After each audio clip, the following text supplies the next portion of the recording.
thought with her hairstyle, everything. Then I realized it was not winning. I said, me, I'm seeing winning now everywhere. So let's think of what to do tomorrow with our damn lives than to be bought. We want to come here. Who will come here to come and look for what? There isn't much happening tomorrow. There isn't much happening. We should go to the beach. Or we go somewhere in Galapa. Or we go to Abu Dhabi. How? That's the question. I hear there's a bus route. Ah, But is there anything much to do in Abu Dhabi? that's the only ones he told you this. That's the not so And much also to do. the mosque only that people go to the mosque, take a photo and that's it. You should go see me You know, this session is freestyle. this time. No presentation. No presentation. How you know? I told them that I don't even know what we are talking about. I will tell them so many lies today. You'll never lie because it's the work we do.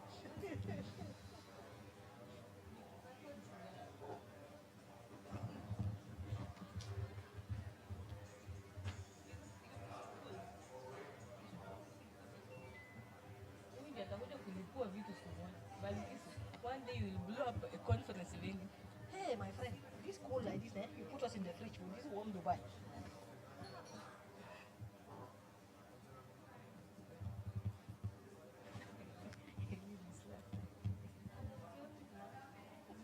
Hata sijui. Hata tujui maswali mimi na Balkis. Mimi na Balkis hata tujui maswali inaweza kuwa imechinjiwa. But today you are colorful. Huh? Kenyan I beads. was, what are the colors I'm always scared of is black. Wearing black dress. But when I wore the black dress, I said, no, I have to change. I said, no, what I will do is I have to throw something colorful on top of this dress now to make it, to kill the black. This one is what?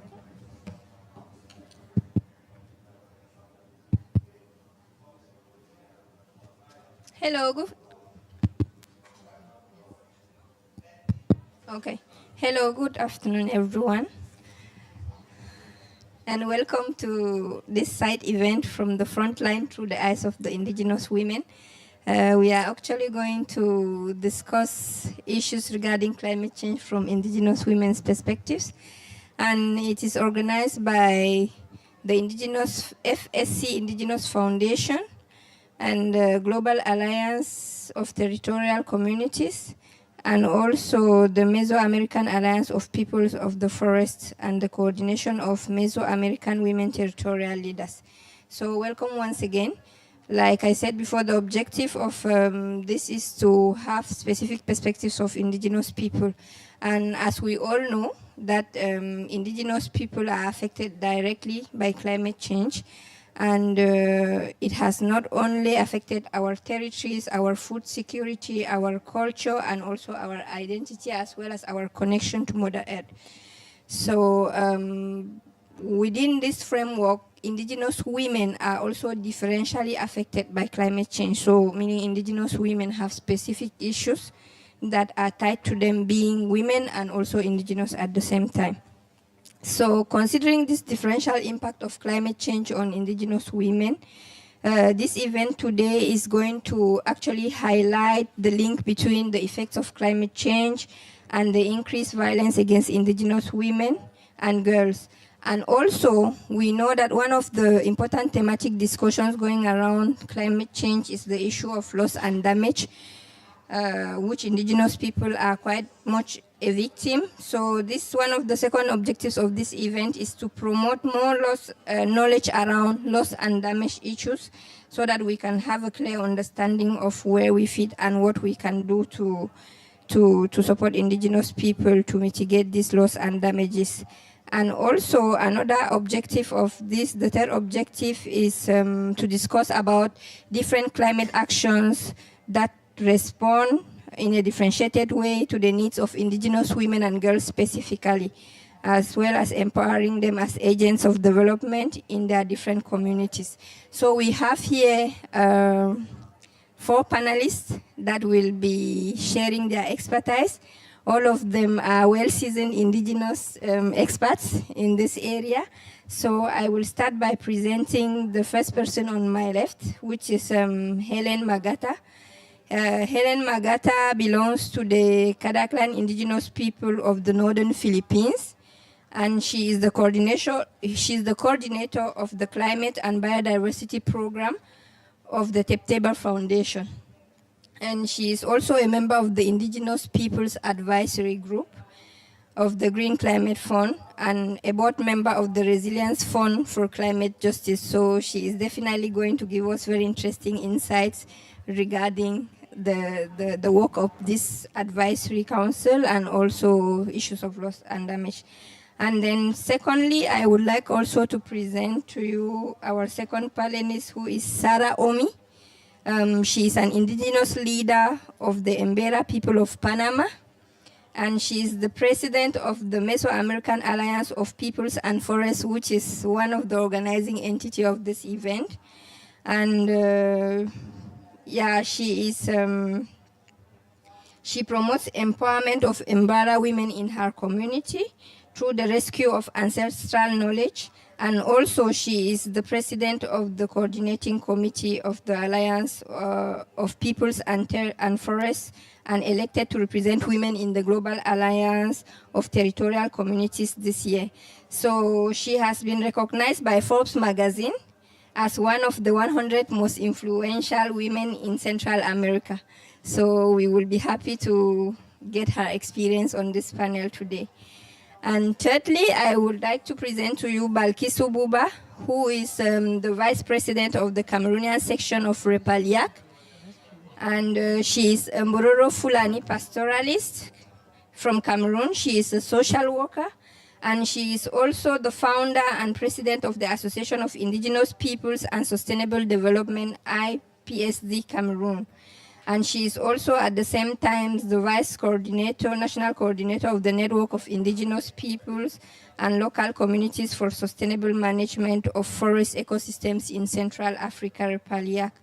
So she has also been working tirelessly and extensively on community development, climate actions, land rights, natural resource management, and women's empowerment. So we have really big indigenous experts sitting on this table. So last but not the least, I will be happy to present our sister Etna Kaptoyo, who is a Grants and Partnership Officer at the Pawanka Fund of IPAC. So she is also, she has over 15 years of experience in social development and indigenous people's rights, environmental governance in practice, and policy advocacy with a focus on gender equality. So she is currently the lead representative of the Facilitative Working Group for Indigenous Peoples in Africa at the Local Communities and Indigenous Peoples Platform, LCIP, of the UNFCCC, which is an inclusive space that brings people together.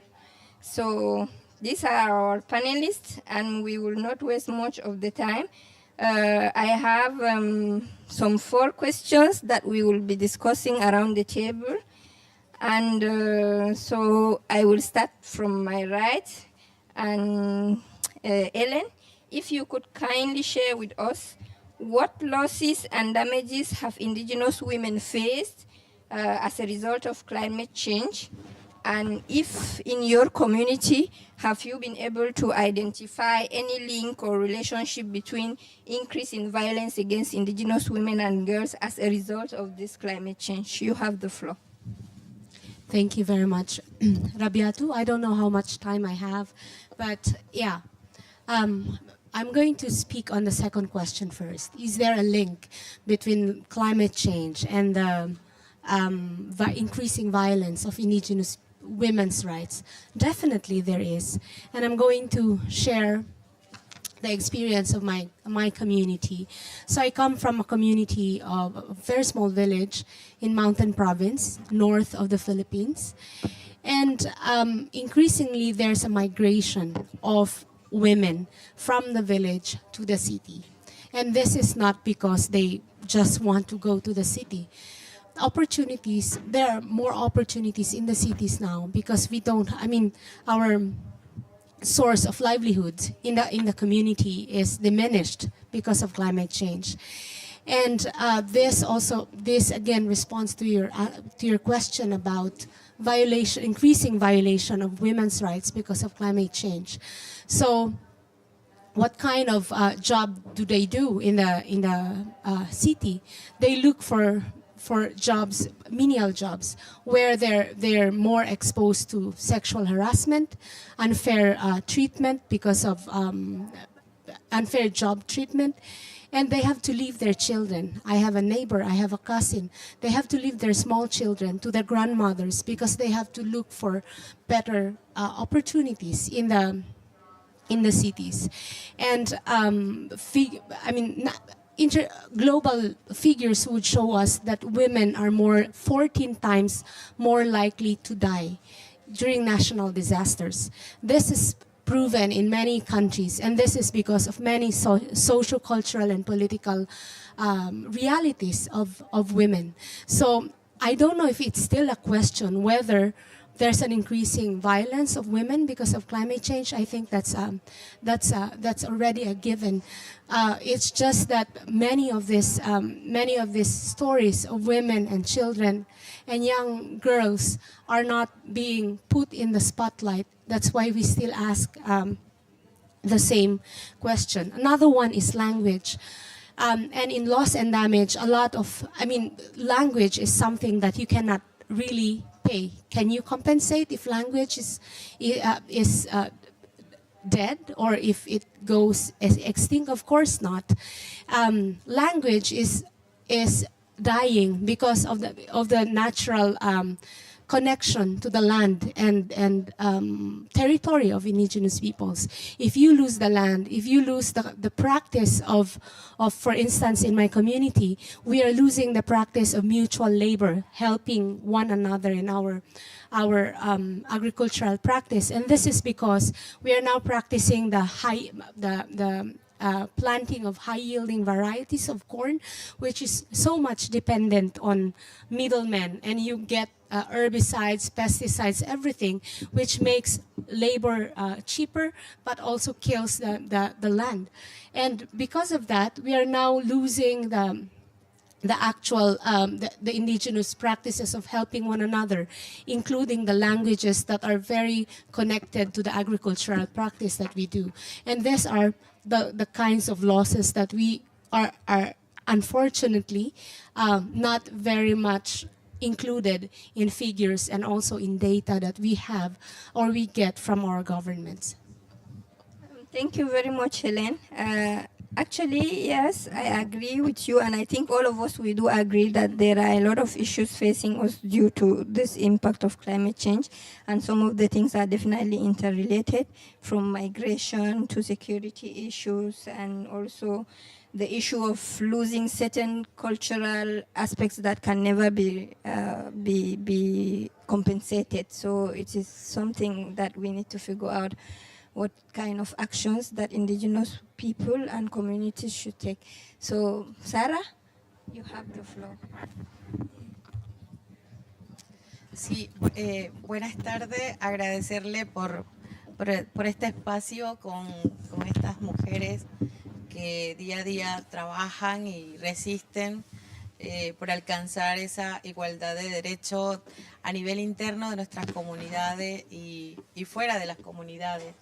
El trabajo que realizamos pues dentro de nuestras comunidades y en la región pues de Mesoamérica es justamente cómo potenciar la voz de las mujeres en todos los contextos, de cómo puedan existir políticas que puedan integrar la visión de los pueblos indígenas y de las mujeres para poder mantener los conocimientos de nuestras abuelas y abuelos dentro de nuestras comunidades. Pero también no estamos ajenas de las múltiples consecuencias, pues también que llegan, o malas prácticas que, como le decía la hermana Helen, que llegan a nuestras comunidades, y ante eso pues toca también trabajar triplemente y buscar las estrategias de mayor, de mayor responsabilidad, porque de un lado tenemos todo lo negativo que podemos encontrar en nuestro territorio, violencia, la falta de acceso a nuestra propia medicina tradicional, a la falta de cómo también reparar a nuestra madre tierra, pero de un lado también vemos la iniciativa de las mujeres con muchas ganas de poder mantener vivo ese legado cosmogónico y espiritual de nuestros pueblos, donde mujeres están restaurando bosque, están trabajando por tener la propia soberanía alimentaria, retomando la agricultura con pertinencia cultural, tradicional de nuestros pueblos. Pero lo más importante es cómo poder avanzar hacia a que las tomas de decisiones también las mujeres estén involucradas y visibles en todos los contextos. La participación de las mujeres siempre debe ser garantizada y debe ser también importante porque somos las mejores guardianas pues, de los conocimientos, que transmitimos esos conocimientos que van de generación en generación, y esto es lo que permite también hacernos mayor resistente en el tiempo.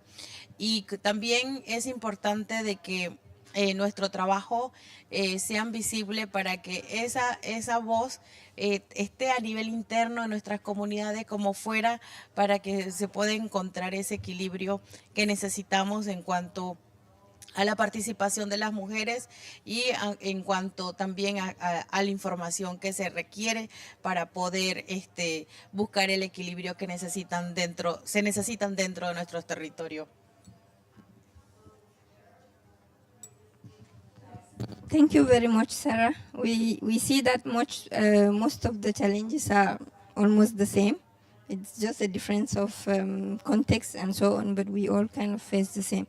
So thank you very much, Sarah. I will pass the mic on to Balkisu to tell us about loss and damages within her own community and from her own perspective and the relationship that she can identify. Thank you very much, Rabiatu. For me, I see that there is the relationship between climate change and indigenous women and violence. It's a reality because if you see, for example, you have women who at first used to just get some resources around their homes, like water. You see that they go to fetch water in nearby places, but now with the advent of climate change, you see that waters have been drying off. And as a result of waters drying off, you see women trekking long distances to go get water for their families. And when they go for long distances to get water, they become victims of violence. They can be harassed on the road. They can have a different type of problems on the road when they go to fetch this water, which is a resource that they need at home. You see, women also in the indigenous communities, they use firewood to cook. They go around to pick firewood to come and cook. And when they go now far away to go and pick firewood in the bushes, they can be bitten by snakes. They can also be harassed. So women are victims of rape when they go out to carry out some of these activities which are no longer in the normal spaces where they used to carry them out. We have these long seasonal migrations like during transhumance, where women have to move from one place to the other in search of pastures. When these women are moving, at first maybe they can move shorter distances to get these pastures, but now they have to go far away, cross towns or even cross borders to go in search of pastures. And when they have to do this trans-border migration, they face violence from other communities. Where they pass by, maybe they pass on a farm, where they destroy some crops. You find that at the end of the day, if the cattle destroy crops, the communities that are farming, they become a big conflict between farmers and grazers. So you see that at the end of the day, this issue of climate change has really increased violence on indigenous women and girls, and we think that something needs to be done in order to combat climate change so that we can reduce violence on women and girls. Thank you very much, Balkisu Buba. Your conclusion is going to lead us to our second question, but before then, we would give the floor to Edna to hear the perspectives of indigenous women from Kenya. Yeah, thank you, Rabiatu, and thank you all for joining us on these last days of the session, and to my fellow panelists, our indigenous women.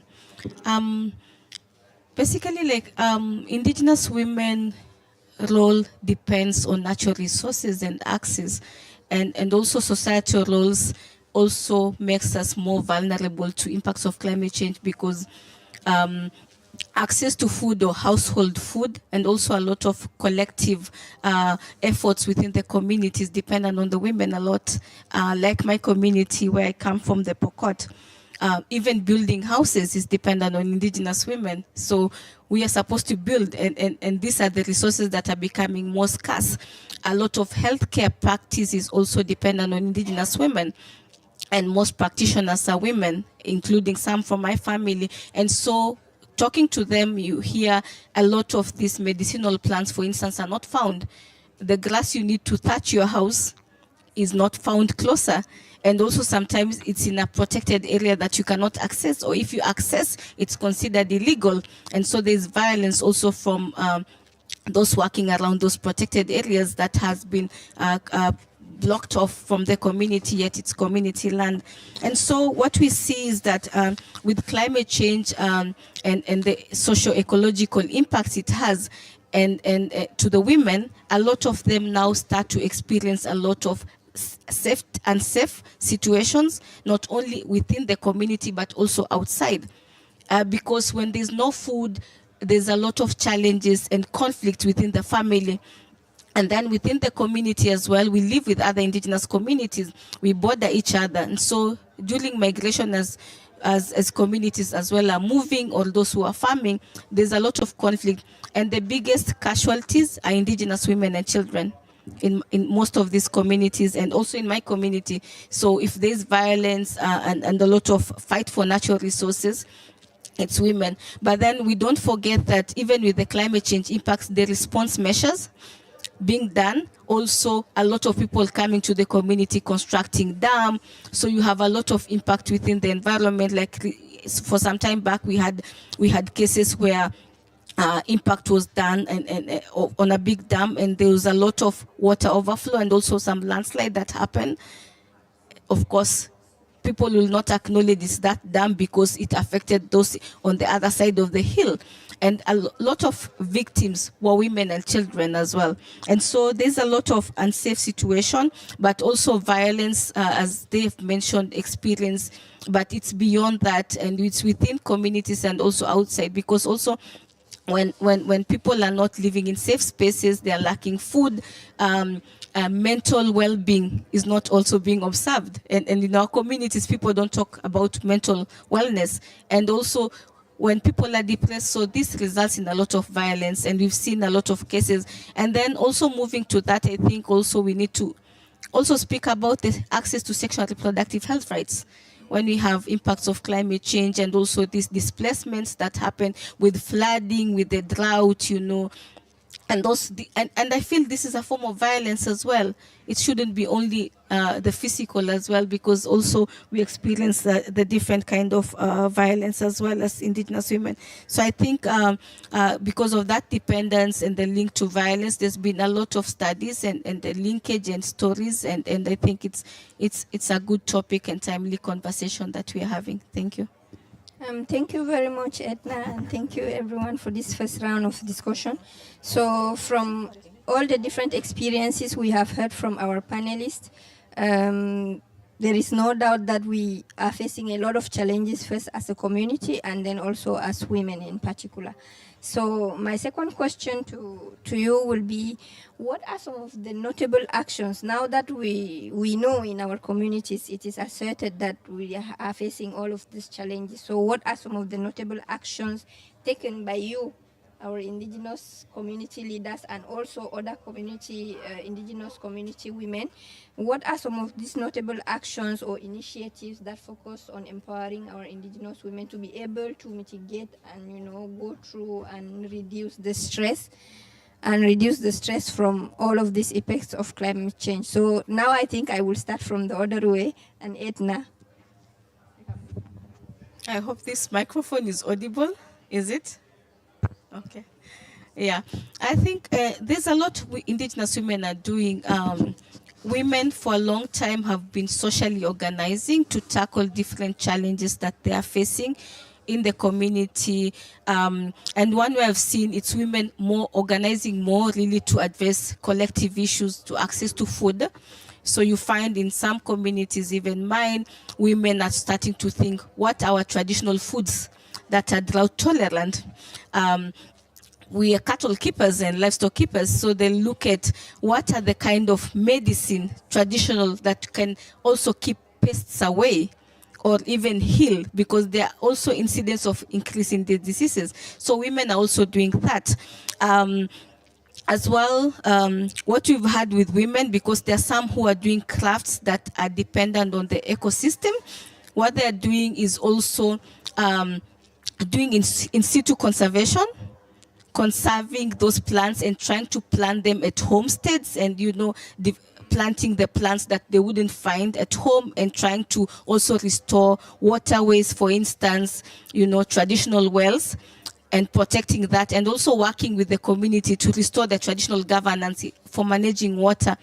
And more importantly, they are working with the children and youth and doing intergenerational learning amongst the different communities that also have interacted with or seen their work that they do. So they're also facilitating that space to strengthen dialogue.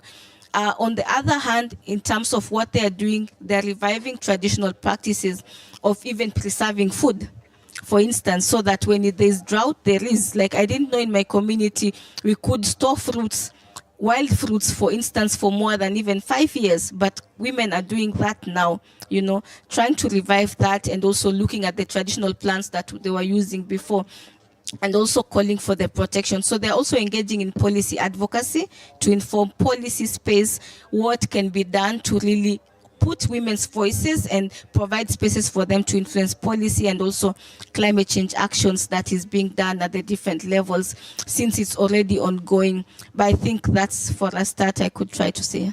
Thank you. So, Balkiso, we would like to hear from you also regarding specific initiatives in your community that women are carrying to, mitigate the impacts of climate change and the losses that they are facing. Okay, thank you very much. For us, what we are doing, we are carrying out alternative livelihood initiatives, where we have communities, we teach them now agriculture. Instead of doing only pastoralism, they do also agriculture. Like the hunter-gatherer communities, we teach them farming, and then we teach them things like agroecology, where they can use they do the farming without using chemical fertilizers that can destroy the environment and so on. So we also carry out intergenerational knowledge transfers. We have so many intergenerational dialogues that we carry out in the community, so that the older generation, the knowledge holders, can transfer that knowledge, especially on climate issues and conservation of natural resources, to the younger generations. And in some communities, after the trainings, we create intergenerational dialogue platforms that are led by youths, and we intentionally make them to be led by youths and women, because we know that the youths are the people who benefit from this knowledge, use this knowledge now, and then preserve this knowledge for future use. Another thing we are doing is, after the intergenerational knowledge transfer, we will do domestication of traditional medicinal plants, where we open gardens, where we put the traditional plants that are about to disappear, some of them that they can no longer be found because of climate change. We plant them, we try to domesticate them, so that they will have these plants at their doorsteps when they want to do traditional rituals and so on. And it can also serve as a learning and a research center for indigenous knowledge. Women are equally involved in tree planting exercises, where we plant trees in the community. As we know, trees are very good for the environment. They regulate the environment, they sequestrate carbon, and they ensure water and food security. In the sense that when they plant these trees, they have fruits that they can always take to the market and sell. They can eat those fruits that come from those trees, and they can plant the trees around water catchments so that it prevents water from drying off. And these trees, they can also provide them shade. When, as you know, indigenous communities were always moving, so we need the shade at times to rest. We are also exploring other alternative energy cooking sources with women. Instead of cooking with the firewood that emits a lot of smoke, we try to look at improve clay cooking stoves that we teach the women to construct. When they construct it, they can use just 1 or 2 firewoods to cook a whole meal. And we also teach them how to do fireless cooking bags, that they might start cooking on the fire with the improved cooking stove, and then they take the pot and put it in the fireless cooking bag. They put it there, they close, the food will get ready, and then the food will stay warm all day. They don't need to light fire again to warm the food and so on. So that's another alternative energy source we are teaching them to use, as well as solar energy. They use now solar energy in their homes, and this has helped them to some sort of fight against violence, because at first the women have to leave the community, pay transport to go to the nearby towns, pay another money to sit there and charge their phones, sit there doing nothing. You have to wait maybe for 2-3 hours for your phone to be full before you pay another transport to go back to your community. Some even trek to go charge their phones, and on the way they are victims of violence. But nowadays, with solar energy that they have in their communities, they can charge their phones, they can always communicate in real time, and they can always carry out their financial transactions with the other communities. Thank you very much. Thank you very much, Balkisu. Thank you very much for the extensive experience. So we will give the floor to our sister Sarah to hear from the other side. Sí, cuando hablamos de las acciones que realizamos las mujeres dentro de las comunidades, primero quiero contarle un poquito sobre mi experiencia. Siento que para poder lograr acciones con toda la libertad desde esa perspectiva de mujeres, siempre tenemos que romper barreras a nivel interno dentro de nuestras comunidades, porque es allí donde también el machismo es muy, es muy vivo dentro de nuestras comunidades, y cuando las mujeres queremos cambiar la visión sin apartarnos de esa esencia de nuestros pueblos, pues siempre tendemos a encontrar barreras que nos imponen. Y la primera acción que considero que he realizado es justamente cómo hacer incidencia política a nivel interno y externo dentro de nuestras comunidades para poder visibilizar las voces de las mujeres a nivel, en el caso mío, a nivel de Panamá. Y esto mismo ha logrado también encontrar la obra de mujeres líderes territoriales de Mesoamérica, donde trabajamos de la mano con organizaciones de mujeres que trabajan la soberanía alimentaria, jardines botánicos, porque ahí está todo el conocimiento de las mujeres, el tema del empoderamiento económico, pero también de manera sostenible, que no lastima a nuestra madre tierra.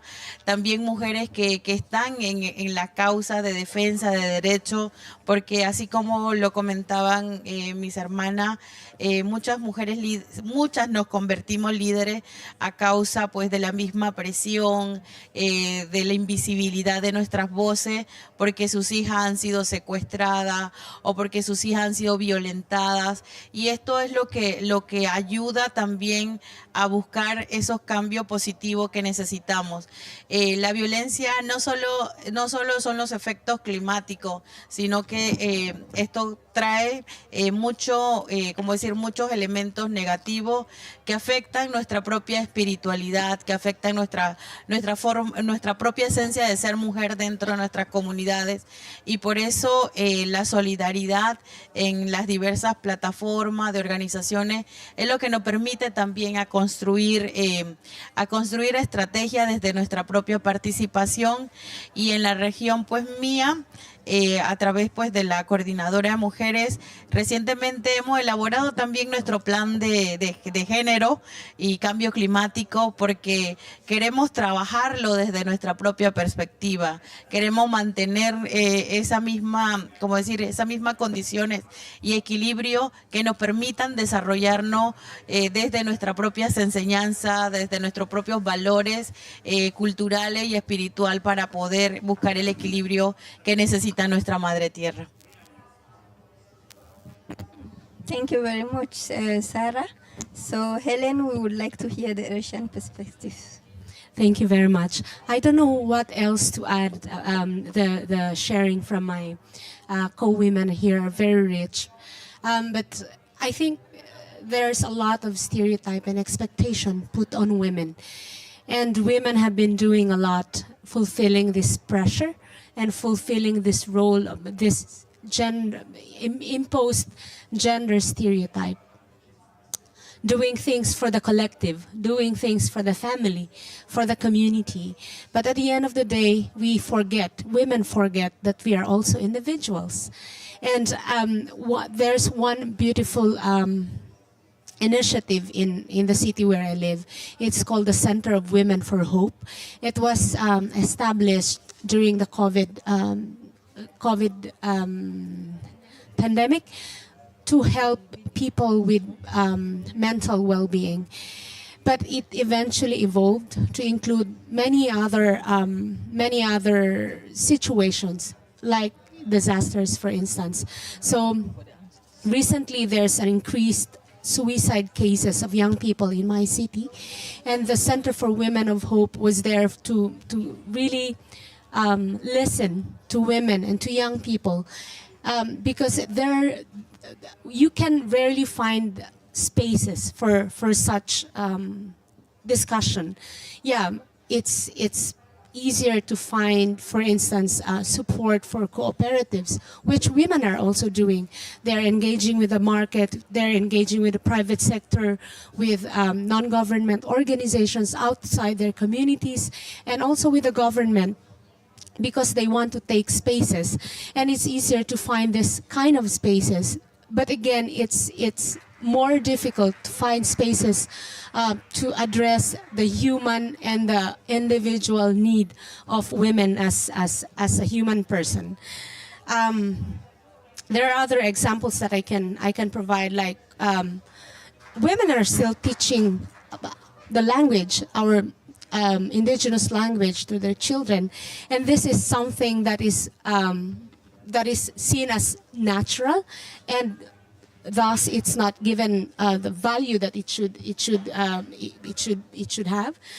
They're doing seed exchanges. I remember when I went back to my community, there's one meeting of women where they all have their own seeds to exchange, because they said it's difficult now to look for the indigenous seeds in their communities. Diversification of livelihoods, I think that's also shared here, and yeah, creating economic opportunities and taking up the limited spaces that they are able to create within the realm of their social, political, and cultural limitations in the communities. Thank you, Helen. So we have seen how women are really doing a lot in our communities. And we know that in this climate action discussion that is going around, we are seeing that our climate advocates from the indigenous communities, we are very much pushing for the importance of our traditional knowledge in mitigating climate change impacts. So we would just want to know from you if you can provide us like 2 specific examples on how traditional knowledge has actually in practice helped communities to adapt to climate change, especially that traditional knowledge that is being used by women and understood and shared. So it's kind of a continuation of the first question. So we want to just focus a little bit to understand about how traditional knowledge is concretely used, if you can share some best practices and examples from your community.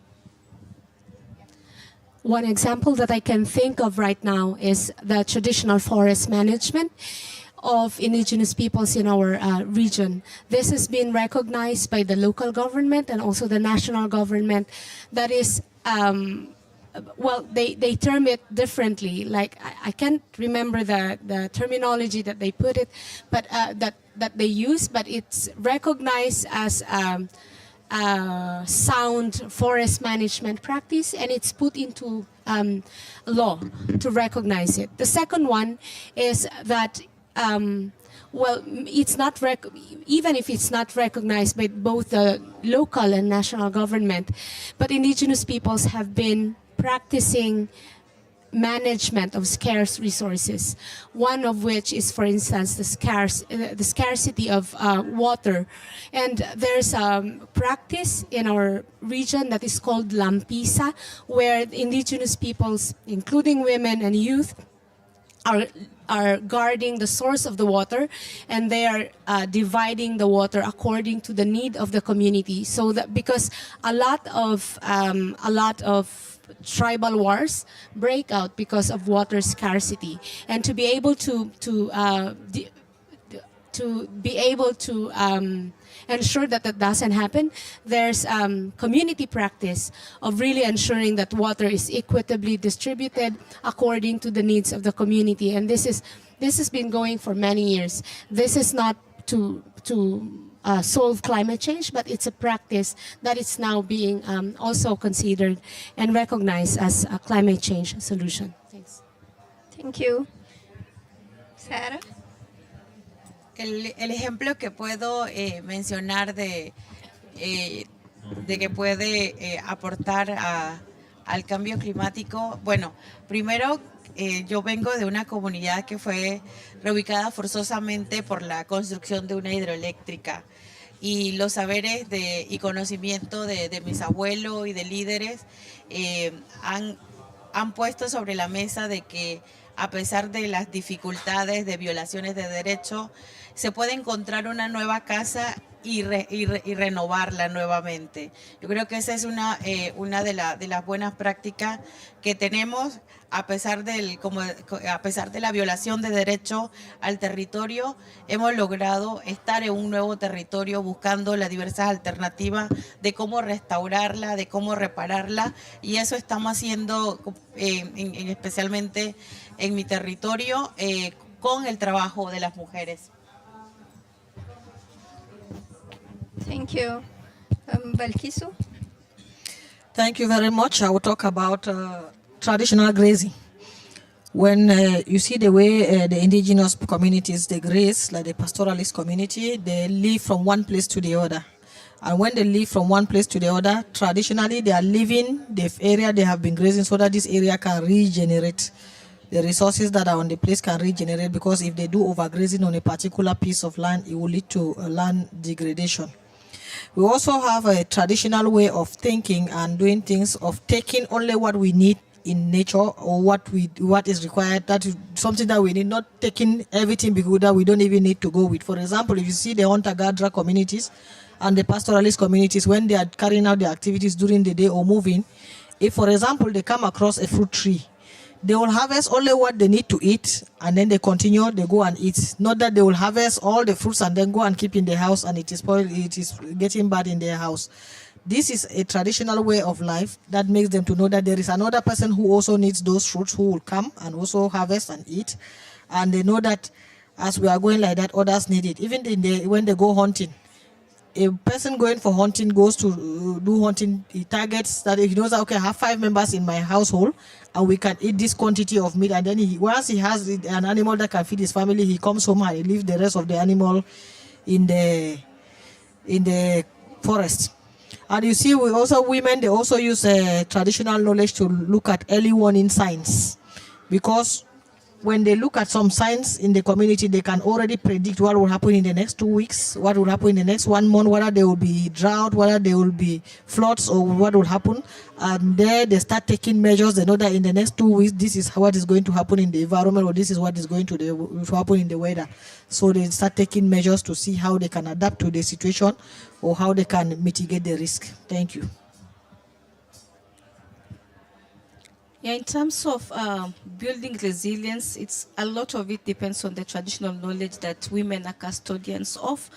In my community, one example is where women are using traditional technology and also of knowing how to map where the water is, and also revitalizing that knowledge, and also the process on how to excavate as well the groundwater in most places, because we don't have enough seasonal rivers or streams, but a few streams, but most places depend on groundwater.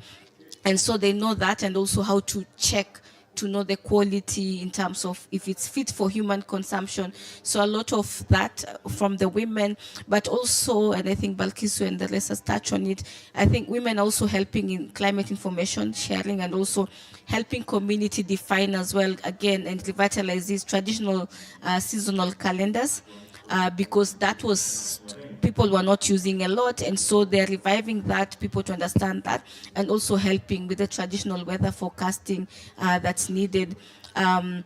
we know a lot of landscape in some areas are degraded, and it's women who understand the ecology of the place, what tree can grow and what will not grow in a particular ecosystem. And so they provide this guidance a lot within the community and also to government policy makers, where a particular tree species can work, especially when they're doing a lot of restoration work. Yeah. So that's few. Thank you very much. It's simply from all the discussions and all the experiences you are sharing, we are seeing that our indigenous cultures are a culture of sharing. So we think about the next person. We don't just consume everything and forget about our future generations. So considering all of these things that we have discussed, and considering that we are in a policy advocacy space, so we know that we have seen the role indigenous women are playing. So definitely every stakeholder has a role to play to sort this issue out. So the next question is going to be what specific actions or we can address to the different stakeholders like governments, like donors, like philanthropic organizations or social and humanitarian actors. What kind of actions should they take to address like the specific needs and context of indigenous women? So that is going to be our last question. So it's like a call to action, and what specific recommendations do you have? So I will start from Edna. Yeah, I think first there needs to be a recognition of the role. I think there is that recognition of role women play in terms of building climate resilience for the collective within their communities, but that really doesn't manifest. Mere acknowledgement isn't what we need alone. I think we need real actions and also involvement of women in climate policy and decision making at the global level and also local level and regional. That is limited still. A lot of indigenous women are still not accessing that space. A lot of work is being done by women with little or limited resources or no funding, and I think a lot of resources need to be dedicated to communities, to indigenous women-led organization, indigenous people's organization, and for women really to put those initiatives to scale and also to support what they do. Also because then having those cases, they're able to showcase but also support the collective. And having the support as well to be in this to participate in this policy space, you know, it's limited for a lot of women. So I think resources being dedicated to women, not only technical but financial, also and other kind of resources that women might need, whether in terms of capacity where they need to reduce, but also support as well to build these socio-economic enterprises or things that can support their livelihood. I think is required. Yeah. Okay, thank you. Balkisu, what will be your call to action? Thank you very much. My call to action will be investing in traditional knowledge. We should valorize the traditional knowledge of indigenous people. We should integrate this knowledge into our adaptation and mitigation policies at the national and international level. We should make sure that we make good use of this knowledge and protect the knowledge equally. We should also have a direct access to finance for women, because accessing finance for women is a whole struggle. We need indigenous women organizations to access finance so that they can implement their activities on the ground for better adaptation and mitigation to climate change. We need to equally involve them in decision making, as my sister Edna said, because the women are always left behind in the indigenous communities. As you know, they suffer double discrimination. They are first of all discriminated by their own community, discriminated by the other communities outside. So decision making, access to decision making spaces becomes difficult. So we think that if they bring these women on the table for discussions and decisions, things will get better. Thank you. Thank you very much. Sarah, what will you say to the different stakeholders in 1 minute? Sí, también me acojo a las palabras que comentaban. Uno de los grandes retos que tienen las mujeres y los pueblos indígenas, y que en estos espacios de la COP se ha debatido mucho, es el acceso al financiamiento. Pero ese acceso al financiamiento tiene que ir directamente a las mujeres, a los pueblos indígenas, guardianes de los bosques, de los conocimientos, y que aquí lo que se busca es precisamente cómo reforzar las grandes presiones que existen dentro de los territorios por la constante vulneración de derechos, la falta de oportunidades hacia las mujeres y jóvenes, y es fundamental poder a que se rompan esas brechas de desigualdades y puedan tocar y haber justicia climática en todo el contexto de nuestro trabajo y de nuestras luchas. Thank you, Sarah. Helen? Thank you very much. I can't agree more with this beautiful, powerful women in front. I heard somewhere that women shouldn't be empowered because if knowledge is power, and if we agree that women hold that knowledge, then they should be powerful already, right? It's just that there's no enough spaces for them to exercise and show that power. For the longest time, indigenous women are regarded as beneficiaries, as grantees, as someone who needs help and donations. But that shouldn't be. If we hold that knowledge and we hold that power, then we should be regarded as equal partners and as decision makers. The call is for indigenous women to be provided that space and for them to be able to really exercise the knowledge that they have and really show the world the power that they can do. And let's see, they're not a ticking box exercise. We see a lot of institutions with very robust policies on gender. Funding proposals, you will see that there's very good gender action plans. But again, we are not a checkbox exercise. Let us have that space for indigenous women to exercise the power that they have. Thanks. Thank you very much. And once again, thank you to all our participants. So we have had the chance to listen from the different experiences from our different sociocultural regions. So right now I will give like 5 minutes to the floor. If you have any question addressed to a specific panelist or anything you would want to add regarding the different questions that they were discussing. So you have the floor. Anybody? Grace. One we have. You can use this.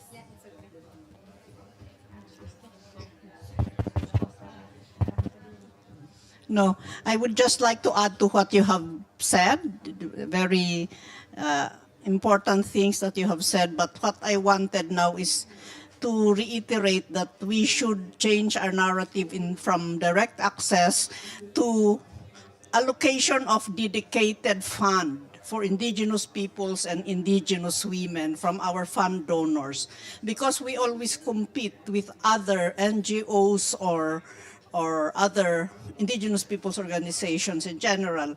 But if we have dedicated fund for indigenous women or for indigenous peoples as well, then and then there should also be a simplified direct access process or mechanism on how we will be accessing this dedicated fund. Because we always say direct access, and the climate funds always say, or the donors would always say, but you can directly access. But it's not really true, because we cannot compete with NGOs and other organizations who are faster, or they have systems in place to directly access it. And once we put into our system, we cannot follow the system of accessing the funds. So I repeat, it should be call for dedicated funds for indigenous women, indigenous peoples, and indigenous youth, for example. Thank you.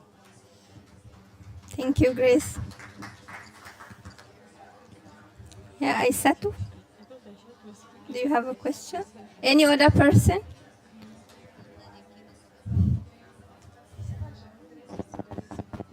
Okay. So if there is no other question, I will say as we to spread like what we are doing now. And also we are taking up enough spaces in the issue of exploring new economic and livelihoods opportunities for our communities. So, and we have also seen the very importance of traditional knowledge, which is kind of the cornerstone and shows how indigenous peoples for decades, without even enough resources, we have been able and succeeded in preserving our environment. So it is a culture of sharing, like I said before, and we have seen the different techniques we have shared, like traditional grazing, water rationing, ecological guidance in our territories, and also issue of early warning systems. So we can get out from here. What I am taking back home as a call to action is that Hello, hello. Tapos na? Mag-i-invite daw ako. Ay, paano ba?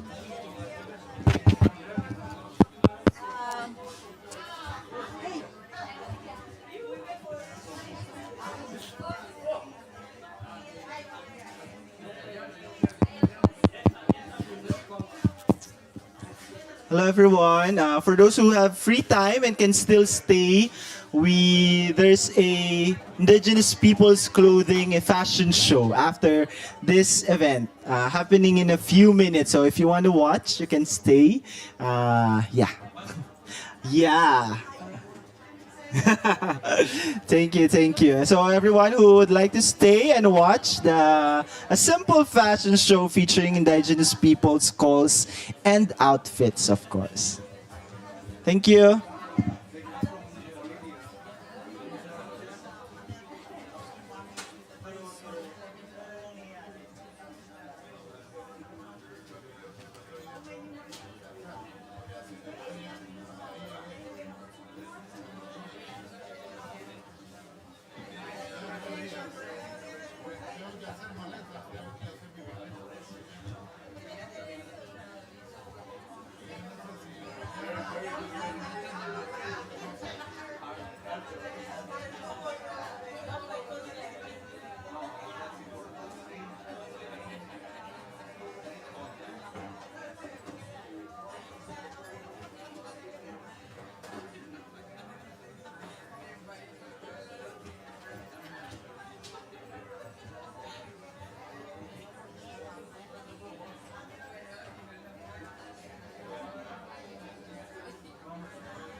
Hello, hello.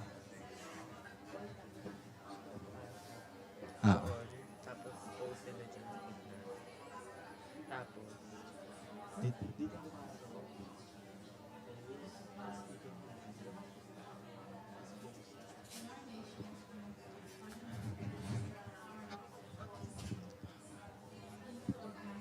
Can I, can I stay here? I'll be here. Huh? Sa,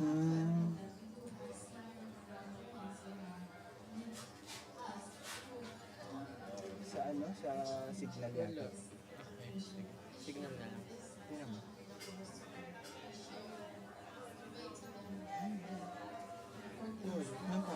Ay, ito.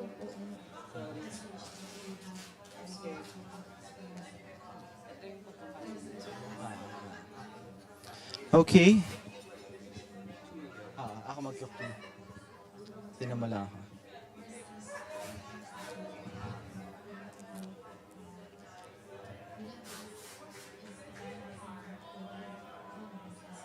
Okay.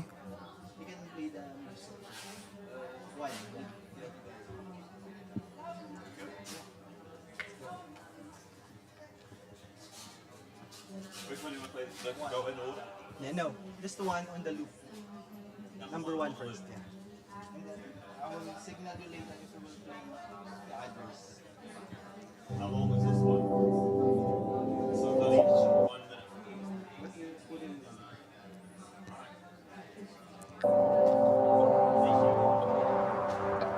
Hello everyone. Welcome to For the Future Storytelling for Indigenous Garments.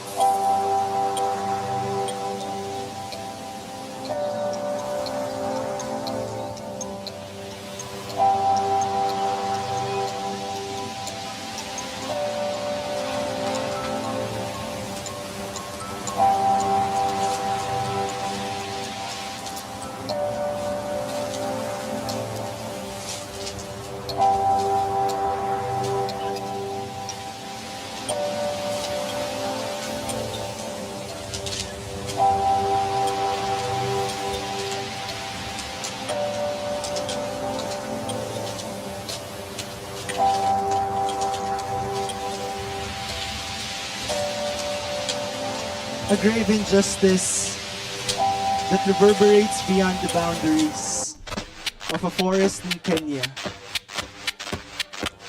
The eviction of the Ogiek people from their forest.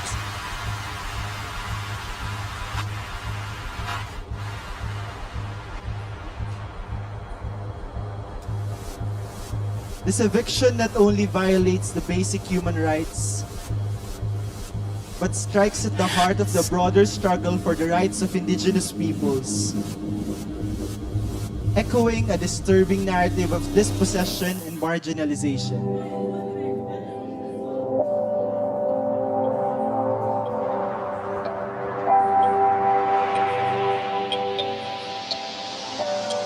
The Ogiek, an indigenous community with deep roots in the Mao forest. The recent evictions and burning of homes not only infringe upon their basic human rights, but also trample upon their rights as indigenous peoples, recognized globally for their unique relationship with ancestral lands. It is a direct assault on their right to self-determination. It mocks and violates the decision of the African court. It erodes the victories and pillar for indigenous rights that we all fought for.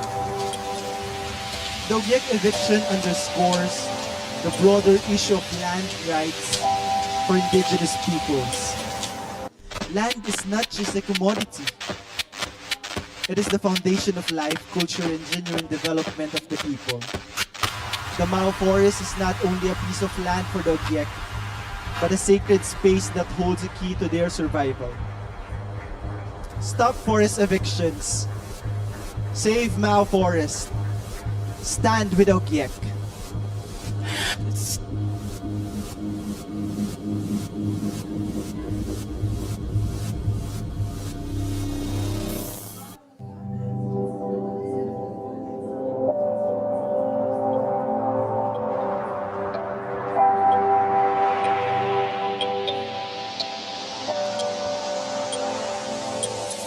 Land is life is not a mere slogan.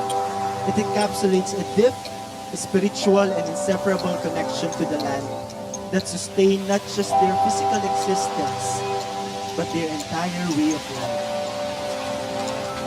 It is a living, breathing entity that provides sustenance for the body, mind, and spirit. The rivers, the mountains, and forests are not just geographical features. They are revered as living entities with distinct spirits. In the face of modern challenges such as environmental degradation and climate change, land is life is a weapon. Without our lands, who are we? It is a reminder that our relationship with the land goes beyond exploitation. It is a relationship built on reciprocity and respect. Land is life, and we will be striving for a future with our relationship in harmony and balance.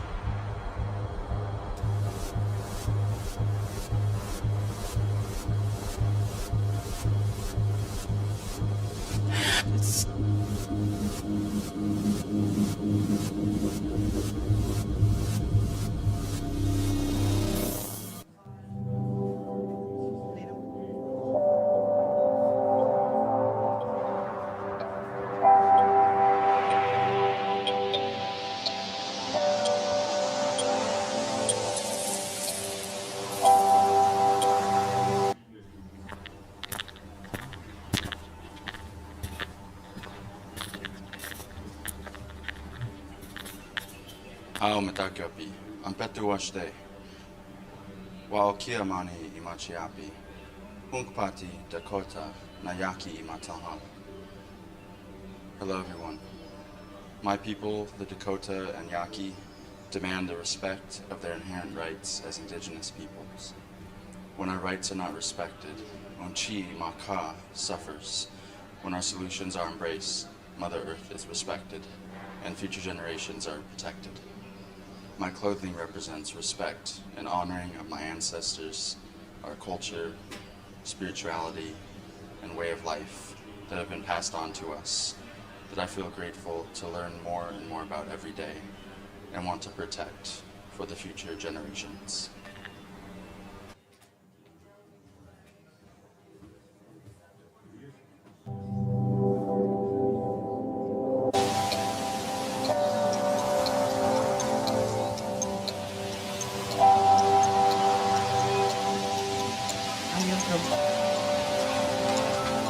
I am from the Maasai community. We are pastoralists. The red clothing indicates the identification of the Maasai community and cultural representation. We have a strong connection with nature, despite being at the front line of the climate crisis. We call upon the inclusion of our voices in various decisions, platforms, and policy engagements. This is the time. Our land is our right. Give us ownership of the land. The Maasai have endured threats to their ancestral territories, facing land dispossession, resource exploitation, and encroachments. But with our demand, our land, our right, this is the time to give us our ownership of the land.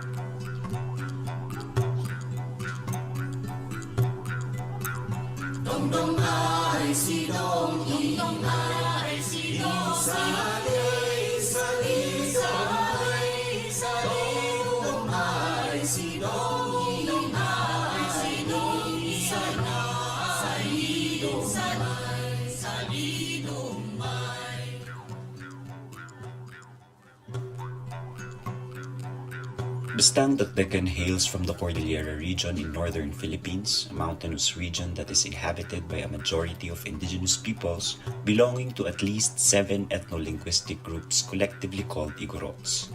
Bastang belongs to one of the indigenous groups called Kankanaay. Bastang is wearing our indigenous women's attire, a wraparound skirt called tapis or gatong that was skillfully woven by women in her village through backstrap loom weaving. Weaving has been practiced by indigenous peoples for centuries using natural fibers such as cotton and abaca. The intricate designs are reflective of our culture and beliefs, with variations of designs and colors from one tribe to another. Our indigenous attires are about our culture and identity, which we have been defending since time immemorial. During the colonial and post-colonial period, our forefathers experienced discrimination for resisting assimilation and along with it, discrimination for wearing our traditional attires. At present, we are also facing the bastardization, including the incorrect usage of our traditional attires and the exploitation and commercialization of our culture, including traditional attires which is perpetuated by the state through tourism and other profit-driven programs. These days, our indigenous attires are usually worn during the performance of indigenous rituals, celebrations such as weddings, formal events of government, communities, and people's organizations, learning and exchanging activities, and festivals. Wearing our indigenous attires is also political. It symbolizes our continued assertion of our culture, identity, and rights. Thus, we also use it in protest actions because we are fighting for our rights and welfare and are advancing social change for the people. This is what our ancestors, elders, and leaders did from the colonial period to the present defense of ancestral lands and self-determination. Like our ancestors, this is not for self, but for the people. For the common good is a passion which the indigenous peoples movement nurtures and aspires for. At present, we continue to protest the onslaught of development aggression in our indigenous territories, such as large-scale mining, megadams, and other energy projects and other destructive projects. We are also fiercely defending our lands, lives, and livelihood from the intensified militarization and human rights violations that is perpetrated by the state against indigenous peoples. Of recent, 4 indigenous peoples' human rights defenders from the Cordillera have been wrongfully designated by the state as terrorists without basis and due process. We call upon the Philippine government to stop the attacks against indigenous peoples, drop the terrorist designation of our leaders, repeal the draconian anti-terrorism law, and truly uphold indigenous peoples' rights. We likewise call upon the civil society to extend support and solidarity to the indigenous peoples in the Philippines and around the globe.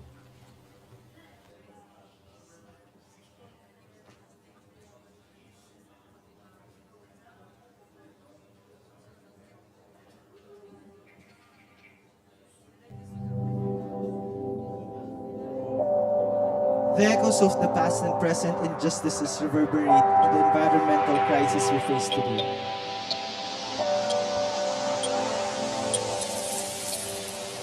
It is demanding our attention in the reckoning with the ways in which land exploitation and colonization caused our destruction.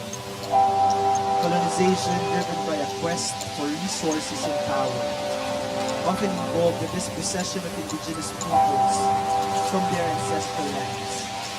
The scars of these historical injustices persist in the social, economic, and environmental disparities experienced by indigenous communities.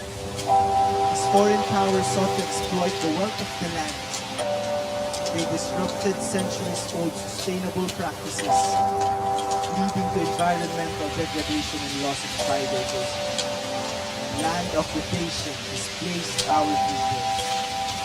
It drove economic growth, but for the benefit of profit for the few. The injustices of the past are intertwined with the environmental challenges of the present. Reparative actions must involve respecting indigenous rights, restoring land tenures, and amplifying indigenous voices in climate policy and decision making. As long as we are not free and without self-determination, there will only be false solutions.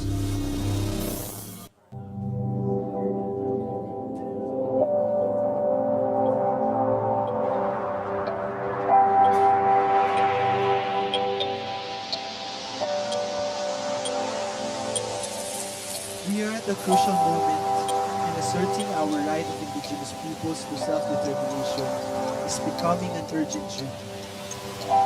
Self-determination is a matter of justice. It is a pathway toward radical and effective solutions to the challenges that threaten our planet. We need this autonomy to determine our own paths of development. resource management, and response to environmental challenges. No more superficial consultation. Self-determination will unlock a wealth of traditional knowledge and sustainable practices.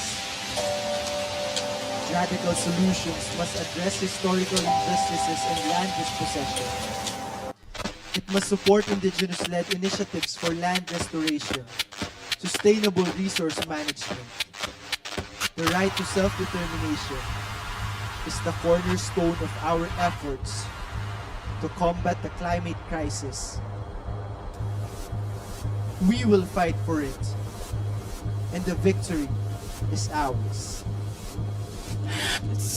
It is one step towards rectifying the historical wrongs that have contributed to the climate crisis.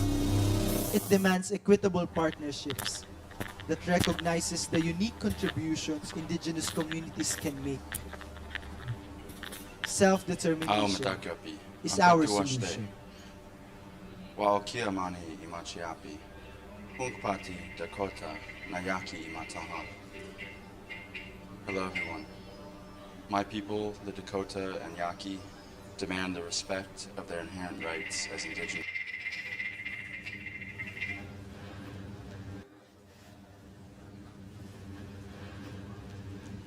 Yambayan, wala bin mood, wala bin bibring, alagi boya, ngay parbog ngay mo kakadaka. Kawin kayo na malabin niya. Pokaja, ngay kol niya, boya. Pokaja. Ngalaking koli, kayo. Niya na ngay kadaka barbog. Yakari. Ba kadaka ngay karachin. Ba kadaka ngay kanya yada yakin kadicha. Nyengan. Winjangan calling budawa. Hey. Bo pakaja ngay kol. Nyonga boja wajok nyonga boja kadaka chuarta.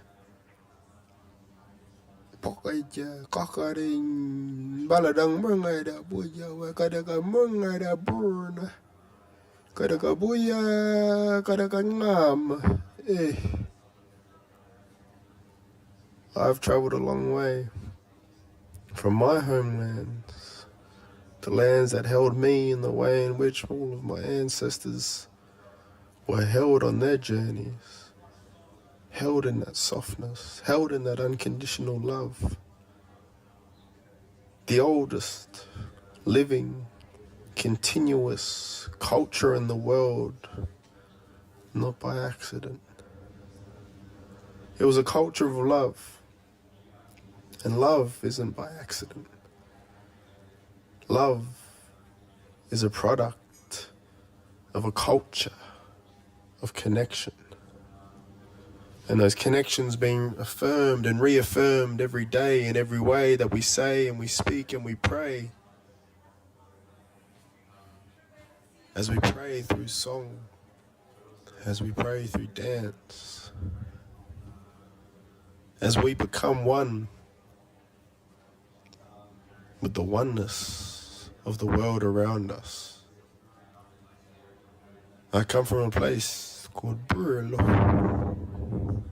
which is home to Katagarap,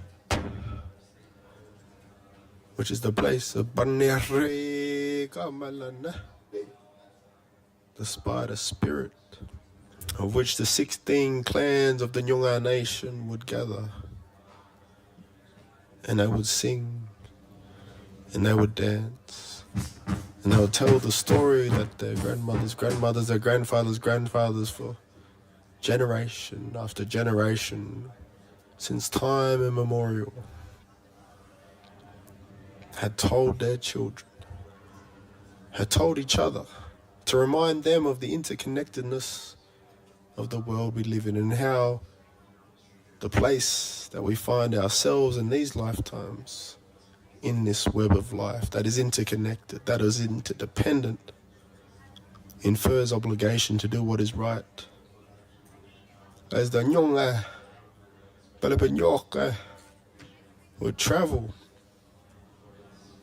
to the coast in the hot times, inland, past the cover of the Murnda, the Black Hills, in the cold times,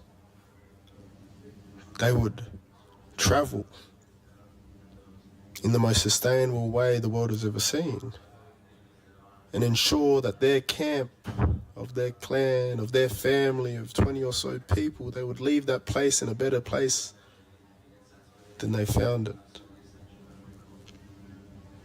Because we understood that it doesn't matter who we are as individuals, we are connected to that oneness. Our ceremonies connect us to the oneness of not just our families, not just those 16 clans, not just the 500 nations that make up so-called Australia, not just the 7 geopolitical regions and the people that made up the many nations, but the birds, the bees, and the trees, the waterways on the land, the waterways and the oceans that connect us. All those that are sustained by our Mother Earth and all that sustain our Mother Earth. As we fulfill our roles, as we are told to be the Murndan Karajan, those that care for everything, for everyone. Our stories tell of a time when the weak, he was banished to the stars because of his arrogance, because of his self-centeredness, because of his narcissism. And in that time, that narcissism was banished to the stars, and now the children, they look to those stars and they see that Milky Way, that Mirawagabi.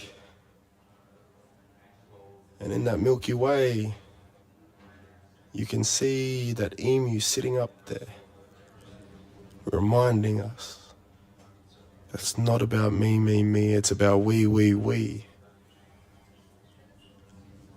Divided we fall, but together we are strong.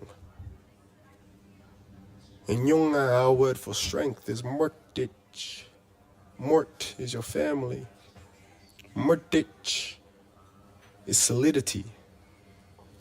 And in the solidity of our families coming together, there is strength. But as we separate, as we are divided, as those Nyiktiang, those white devils intentionally did, as the ancestors were intentionally divided by the Romans, by the British, by the French, by the Portuguese, by the Dutch, they lost their strength. And for 2,000 years, they've been trying to find their strength, and they haven't found it. Just in falsities, in delusions of security, but in truth,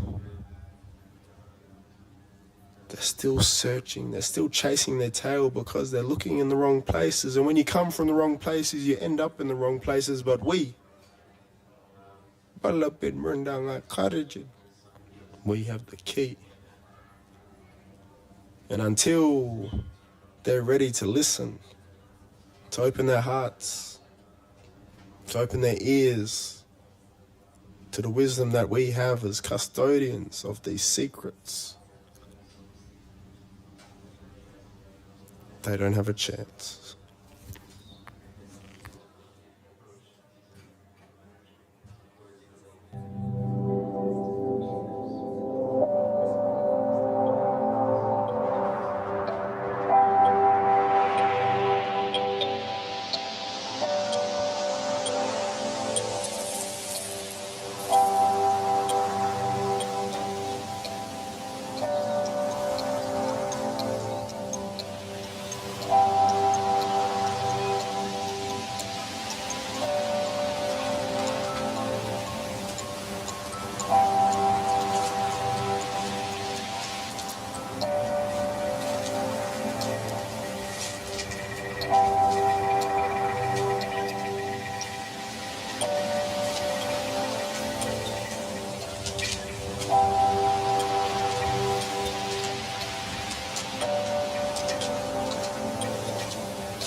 Hello, hello, yeah.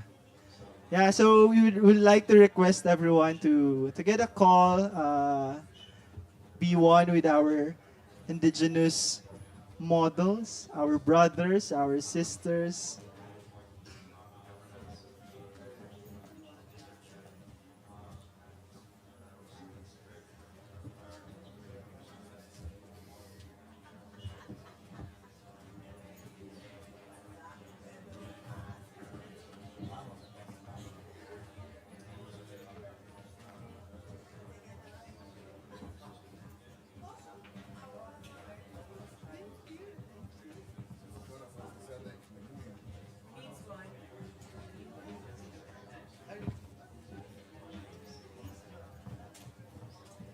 Please spread out, spread. On the sides, on the sides.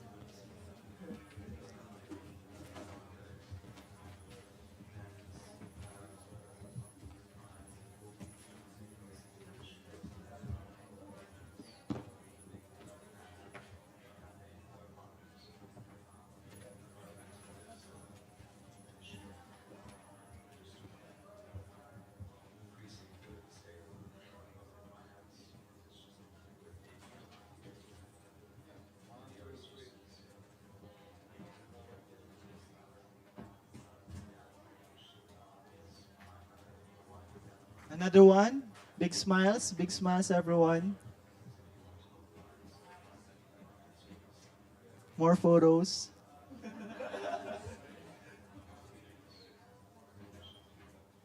Thank you so much. Thank you so much, everyone.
isn't the best.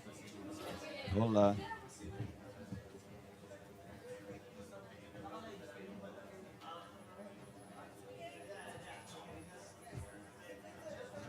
Hola. Hola. Hola, Daniela.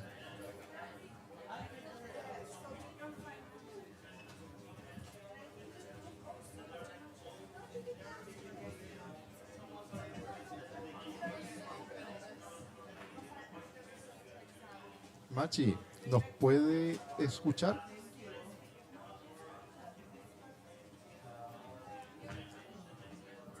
Sí, ya. She's listening. Sí, entonces están escuchando. Súper. Ya. Todavía nos faltan 14 minutos. 13 ahora. Sí, aquí estamos con Antonieta. Hola Machi, mucho gusto. Bueno, no te veo, pero esta es mi voz, para que me reconozcas.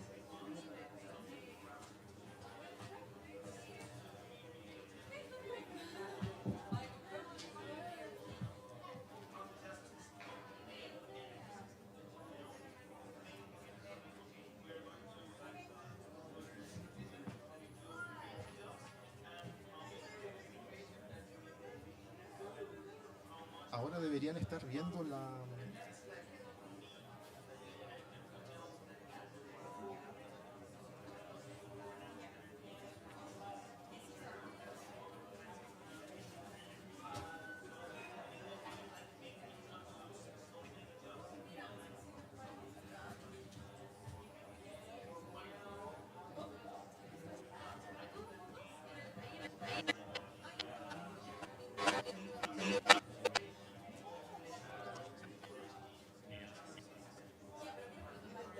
Machi, Daniela, ¿nos puede hablar un poquito así?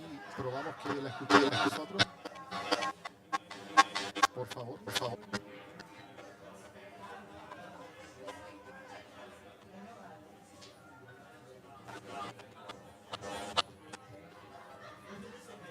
¿Se escucha ahí?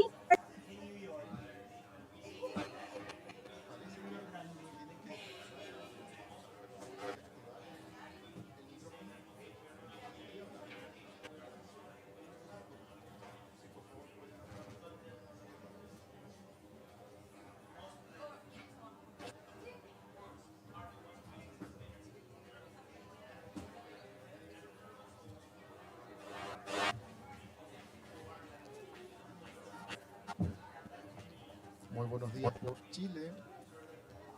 Está con nosotros Daniela, Gamin Lamachi, Daniela, del LOF, Milla Lafken.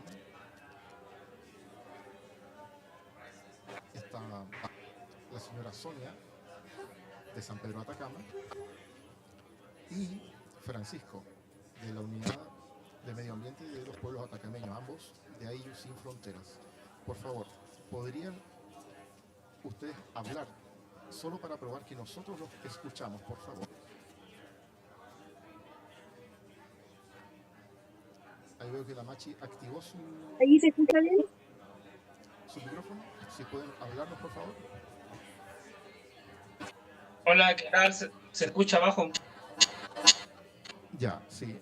Podemos escuchar a Francisco. A la Machi Daniela todavía no la escucho, pero sí la veo.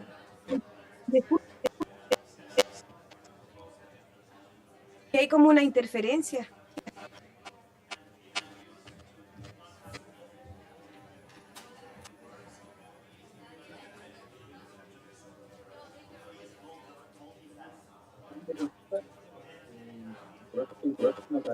Machi, ¿podría tratar de nuevo, por favor? Por favor.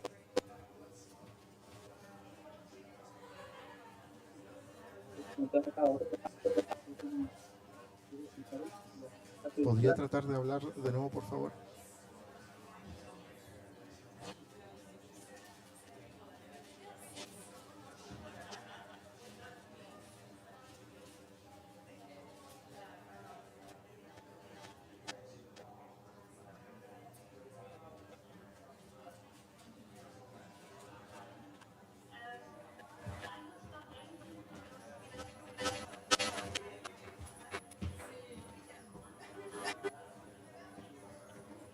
Se escucha una interferencia.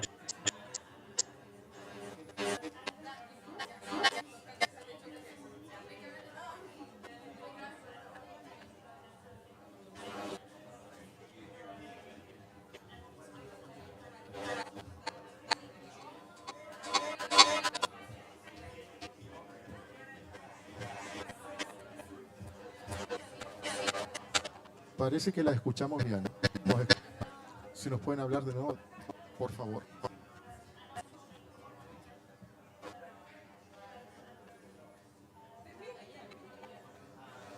Se sigue escuchando una interferencia, ¿no? Y se escucha bajito tu voz, muy bajito.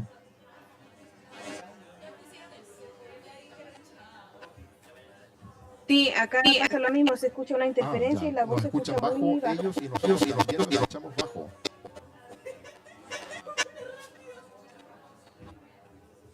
Sí.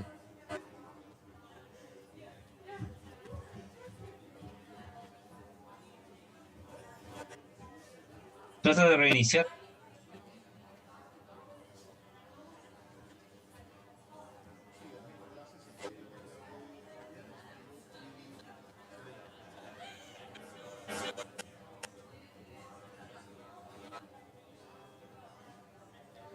Les pedimos que tengan el volumen al máximo, por favor.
Ahí está activado el micrófono, se escucha interferencia. Ah, ya. Ahí se escucha bien.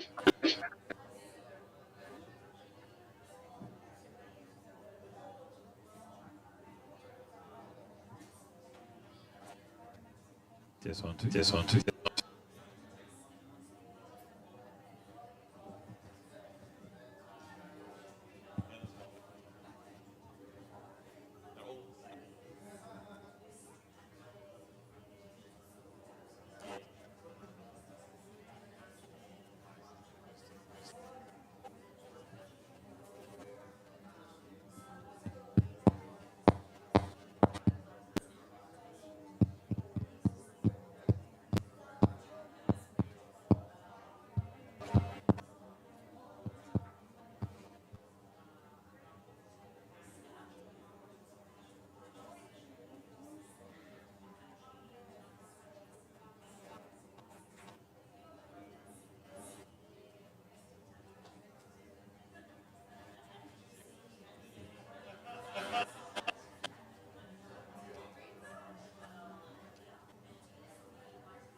Sigue habiendo interferencia. Diferencia.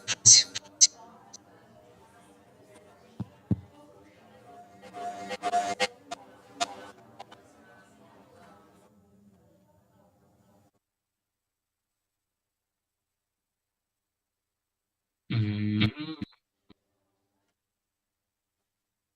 mm, mm.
Hello, do you hear me? Oh yeah, I can hear myself. Pero esto es en castellano.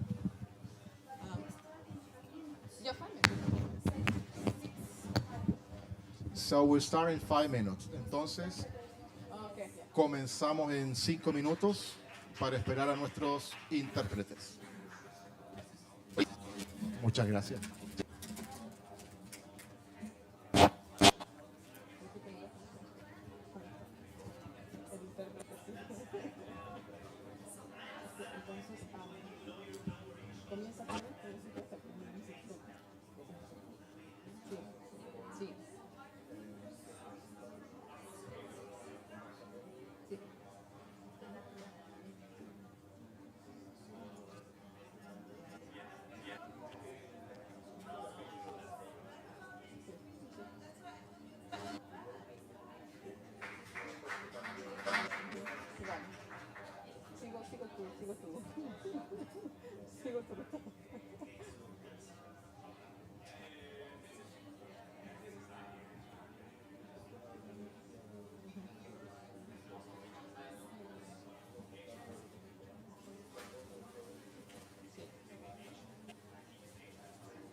You can have a break until, until somebody comes. Exactamente, sí. Exactamente.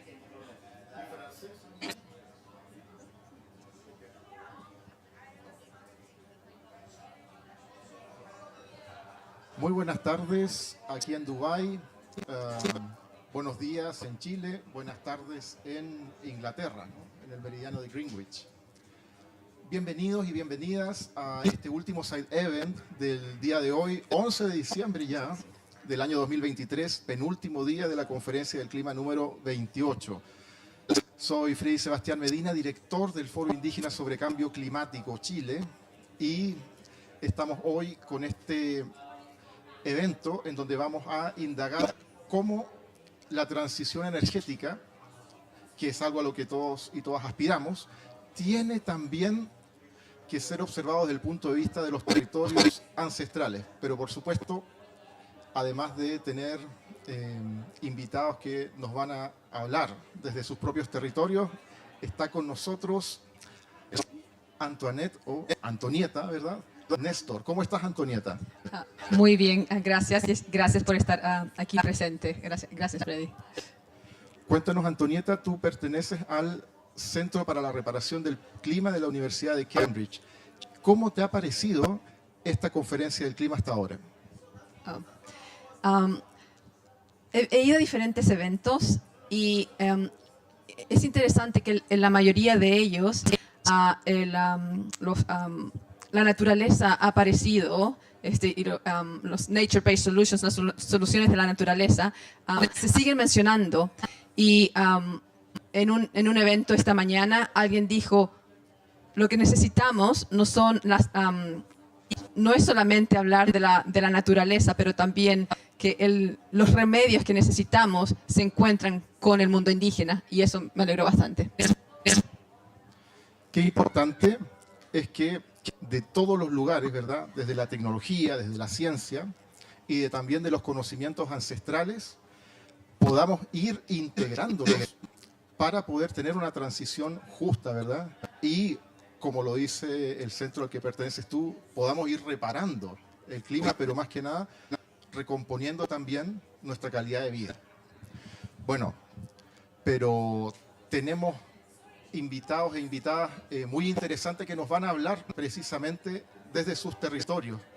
Aquí con nosotros está la machi Daniela Gamín, de la comunidad Milla Lafquén, pertenece al pueblo indígena mapuche lafquenche, que quiere decir gente de la tierra, el mapuche, pero lafquenche también ligado al agua. También, pronto nos va a comentar su punto de vista. Ella se encuentra en el sur de Chile, en Surruca, o en el lugar en donde viven normalmente estas comunidades, las cuales son, la verdad, muy hermosas. Yo he estado ahí. Y también vamos a tener a la señora Sonia Toledo, desde San Pedro de Atacama, que pertenece al Ayllu Sin Fronteras, que es de donde se extrae la mayor parte del litio en Chile. Y luego vamos a tener también a Francisco, encargado de la unidad de medio ambiente de los pueblos atacameños de esa misma comunidad. Bueno, pero ¿por qué es tan importante hablar desde el sur de Chile y desde el norte también, desde el desierto de Atacama? Bueno, precisamente cuando hablamos de transición energética, estamos hablando de que necesitamos elementos químicos, como el cobre, ¿verdad? El radiolito, y también tierras raras, otros compuestos, elementos químicos menos frecuentes en la corteza terrestre. Y eso en el fondo significa extracción a través de la minería. Entonces, cuando hay extracción en minería, territorios indígenas como el de San Pedro de Atacama se ven bastante afectados. Y si queremos una transición rápida, al parecer el primer apronte o el primer approach, la primera manera de llegar a ella, se ha pensado en extraer más rápido. ¿Es eso lo que realmente necesitamos hay realmente minería sustentable.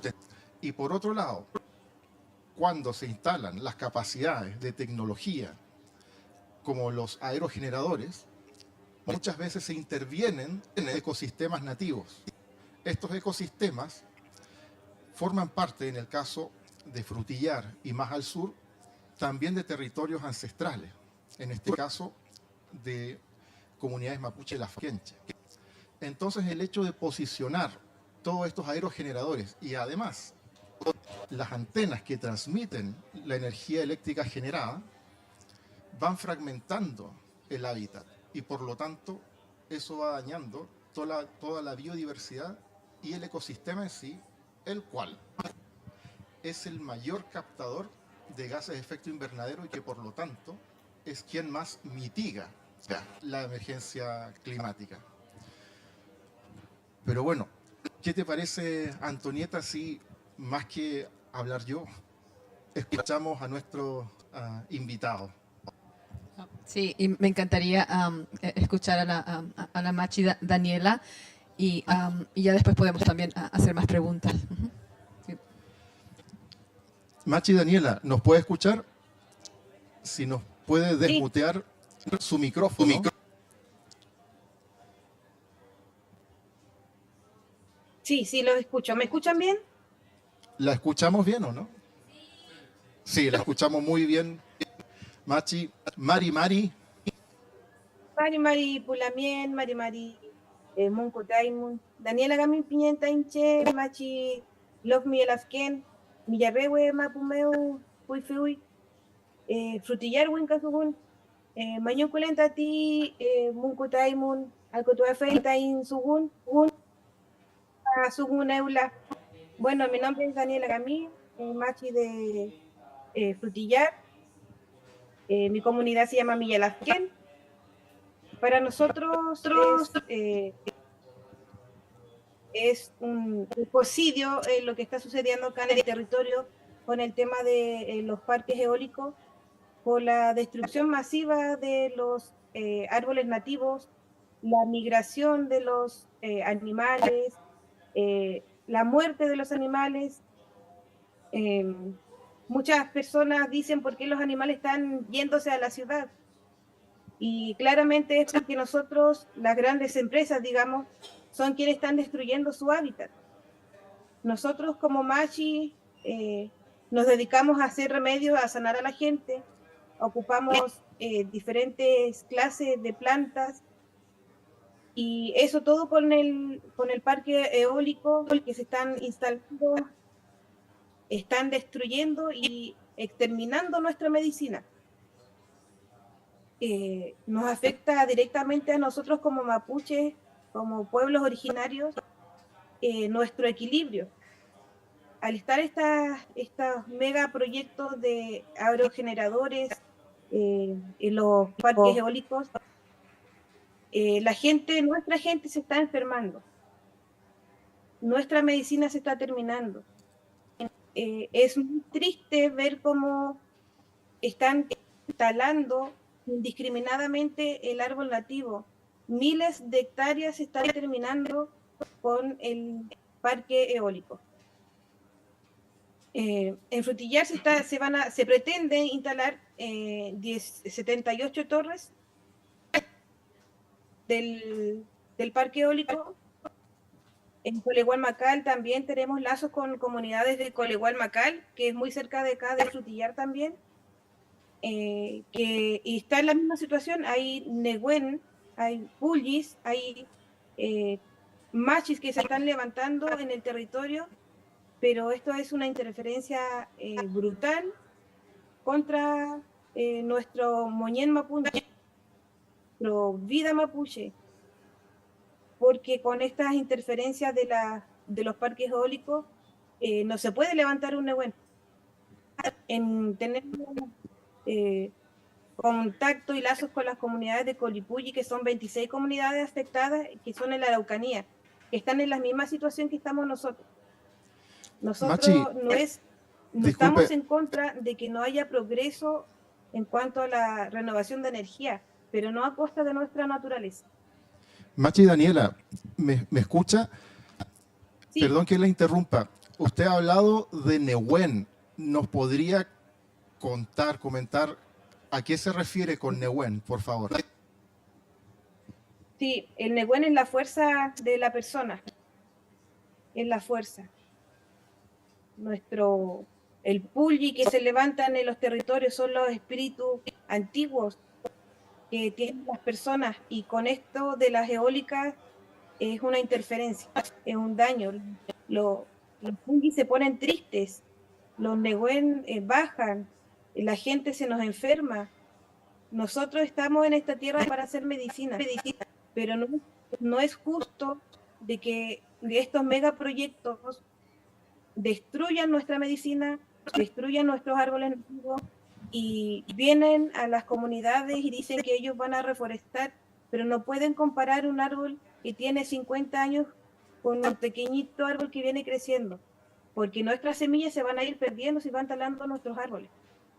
Y no solamente nuestros árboles, está nuestro ñenco, nuestra agua, nuestros leufu, nuestros menocos, nuestros ríos, nuestros humedales, porque pretenden poner todos esos megaproyectos donde hay ríos, donde están los humedales. Al mover o al hacer esas perforaciones cerca de un humedal, se van a secar y toda la clase de vida que existe en los humedales se va a perder. Había una empresa de estos megaproyectos del parque eólico que decían que ellos van a trasladar los anfibios de los humedales. O sea, ¿cómo nos van a decir que van a trasladar cada anfibio? Los van a sacar de su hábitat y los van a trasladar a otro sector. ¿Qué va a pasar? Van a morir, y eso no se puede. No pueden sacar a un ser vivo de su lugar de vida. Si se originaron ahí es porque ese es su lugar preciso.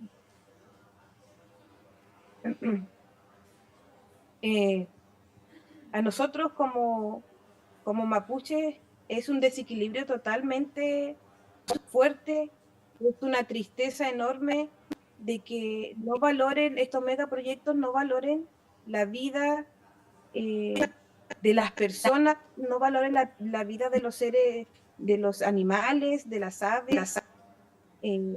Acá en el sector de Frutillar, en el sector de Colegual, hay apicultores, y esos apicultores se le van a perder todo lo que es sus abejas, porque se van a desorientar con el tema de las hélices de las eólicas.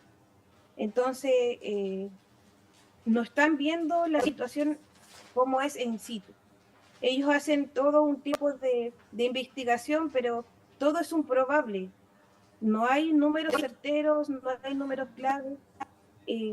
Todo es un probable, pero nosotros tenemos la seguridad de que si sacan un animal o mueven la vida de ese territorio, esa se va a perder.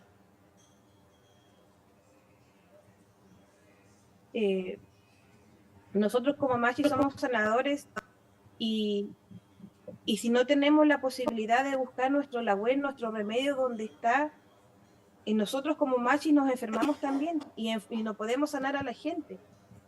Entonces esto es un desequilibrio, nos vamos a enfermar, nos vamos a desequilibrar, el pueblo mapuche no va a poder seguir defendiendo sus mapuches.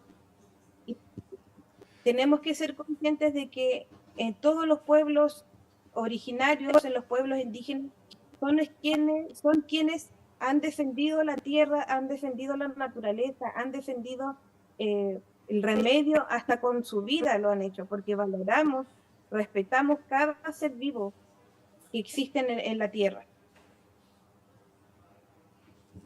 Machi Daniela, usted menciona el Lagüen. Antes mencionó el Nehuen, ¿verdad? Y que significa el espíritu, la fuerza. Pero cuando usted se refiere al Lagüen, ¿a qué se refiere?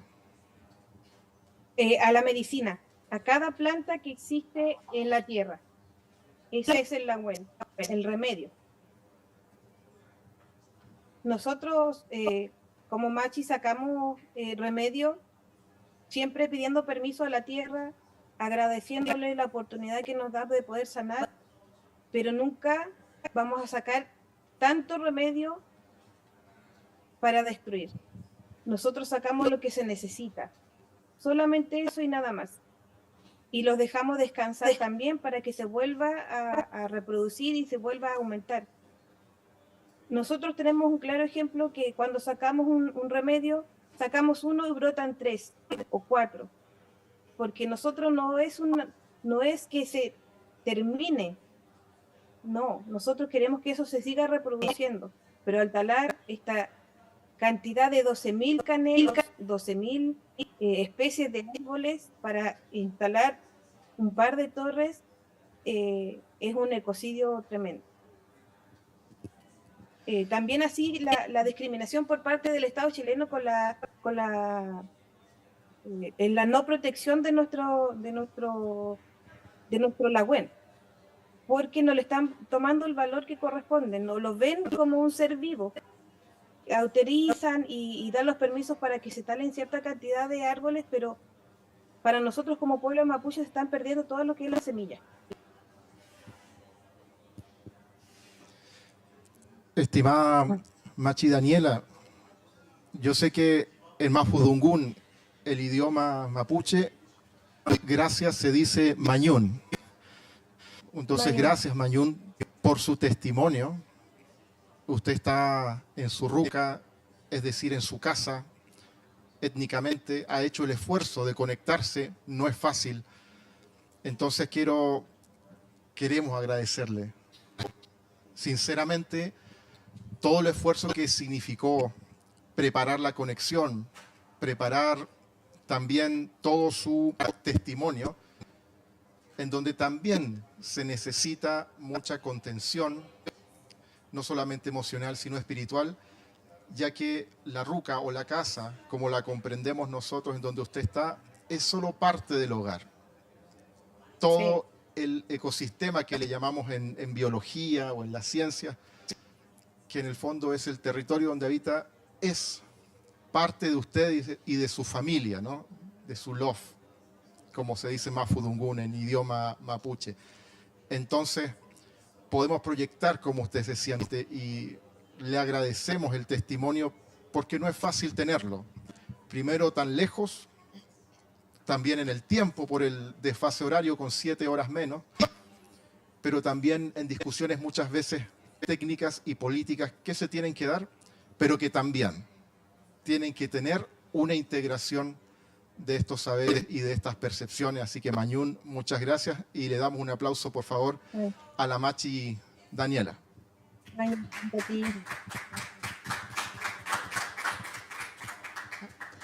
Machi Daniela, muchas gracias nuevamente por su testimonio, Mañún. Estuve haciendo notas de su experiencia y es la ironía con respecto a quizás los países que están diciendo necesitamos una transición de energía que sea verde en comillas, porque al estar cortando los árboles está creando un ecocidio. Y es como este círculo de hipocresía que en realidad que no toman en cuenta o quizás no ven el otro lado para la gente que aquí está atendiendo. Yo nací en Chile, soy chilena de nacimiento y recuerdo tomarme las agüitas de tilo y de boldo, que siempre para poder recuperarme. Y quizás es que empezamos a contarles a las otras personas, mira, los tecitos de hierba que se toman van a desaparecer, la medicina que está dando la tierra va a desaparecer. Y si es que vemos exactamente, si le podemos prácticamente poner este ejemplo, quizás empiecen a entender que la transición verde, energética, o sea, de energía, perdón, no, a veces no es lo que debería ser, porque no se están consultando a las personas que viven en la tierra, la gente de la tierra. Así es que era solamente un comentario y también para agradecer. Bueno, qué importante todo el ecosistema del sur de Chile, del sur del mundo, sur global. Estamos hablando ya de paralelos que van más allá de lo que llega a África en cuanto al sur. Pero de ese sur global, dentro siempre del sur, queremos irnos al norte de Chile, a ver si podemos hacer contacto con la comunidad Licanantay de este pueblo de San Pedro de Atacama. A ver si podemos contactarnos con Francisco, si es que me puede escuchar. Sí, súper. Te escuchamos muy bien, Francisco. Entonces, te presentas, por favor, y adelante, desde San Pedro de Atacama. Tayajía, Guasina, Sexapicharo, Cesalicao, acá Francisco. Buenos días a todos allá. Mi nombre es Francisco Mondaca. Soy licanantay y bueno, trabajo en el Consejo Pueblo en la Unidad de Medio Ambiente. El Consejo Pueblo es una asociación que agrupa a varias comunidades licanantay en la cuenca del Salar de Atacama. No sé si se escucha bien. Te escuchamos bien. Aquí, sí, con mucha atención. Voy a proyectar algo bien simple para más que nada contextualizar, sin pasar a llevar a nadie. Si me dan un segundo, por favor. Bueno, no sé si ven la imagen. No, Sí, parece vemos que perfectamente la presentación y estamos viendo el mapa. es súper cortito esto, más que nada porque siempre se habla del Salar de Atacama, en este caso la cuenca del Salar de Atacama, como deben saber, el desierto más árido del mundo. Y en este desierto y en esta cuenca hay cuencas altoandinas que alimentan el Salar de Atacama y hay mucha biodiversidad, vegetación, humedales que están protegidos, y en eso hay especies que hoy en día están en estado crítico. Y en el Salar de Atacama, en el centro, donde en el punto se extrae, están las dos principales empresas, donde está el yacimiento más importante de litio, ya, el único sector donde se extrae en Chile. Y hoy en día se ven afectados los acuíferos que alimentan todos estos ecosistemas. Esta es una imagen de las extracciones de litio, que al final y al cabo es agua lo que se extrae. 75% de esto es sales y del total el 0,2% es litio. Ya al final se le llama la minería del agua, ya que lo que se sacrifica es en sí agua. Aparte de la salmuera está el agua dulce, y el estado de la salmuera, donde está este litio, lo llama como un bien mineral, que es algo bien irrisorio, porque se saca del sistema, del ecosistema, y se sacrifica el ciclo hidrológico para obtener lo que hoy quiere todo el hemisferio norte, tener baterías de litio. A la fecha se han extraído más de 1.200 millones de metros cúbicos de agua, ¿ya? Y eso no retorna al ciclo hidrológico a nivel local, ¿ya? Esta es una imagen de donde están las empresas actualmente. Hoy en día hay un desbalance hídrico en el Salar de Atacama. Alrededor viven comunidades, principalmente en el lado norte, donde está el San Pedro de Atacama, están los poblados como Peine, y todo esto hoy en día es tanto agua dulce, como dije, se extrae salmuera.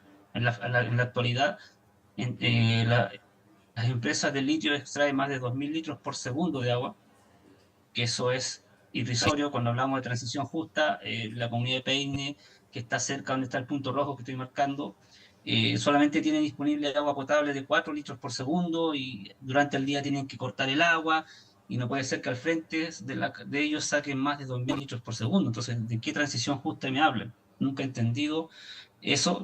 Para mí no existe la transición justa. Y estas extracciones en el Salar de Atacama han ido generando descenso en el agua subterránea. Los puntos rojos son los puntos de monitoreo. Alrededor de esto hay lagunas, sistemas lagunares que han ido al descenso, ¿ya? Y esto no es porque la empresa actúe mal, sino que está permitido en Chile. Dentro de la ley esto se ve bien.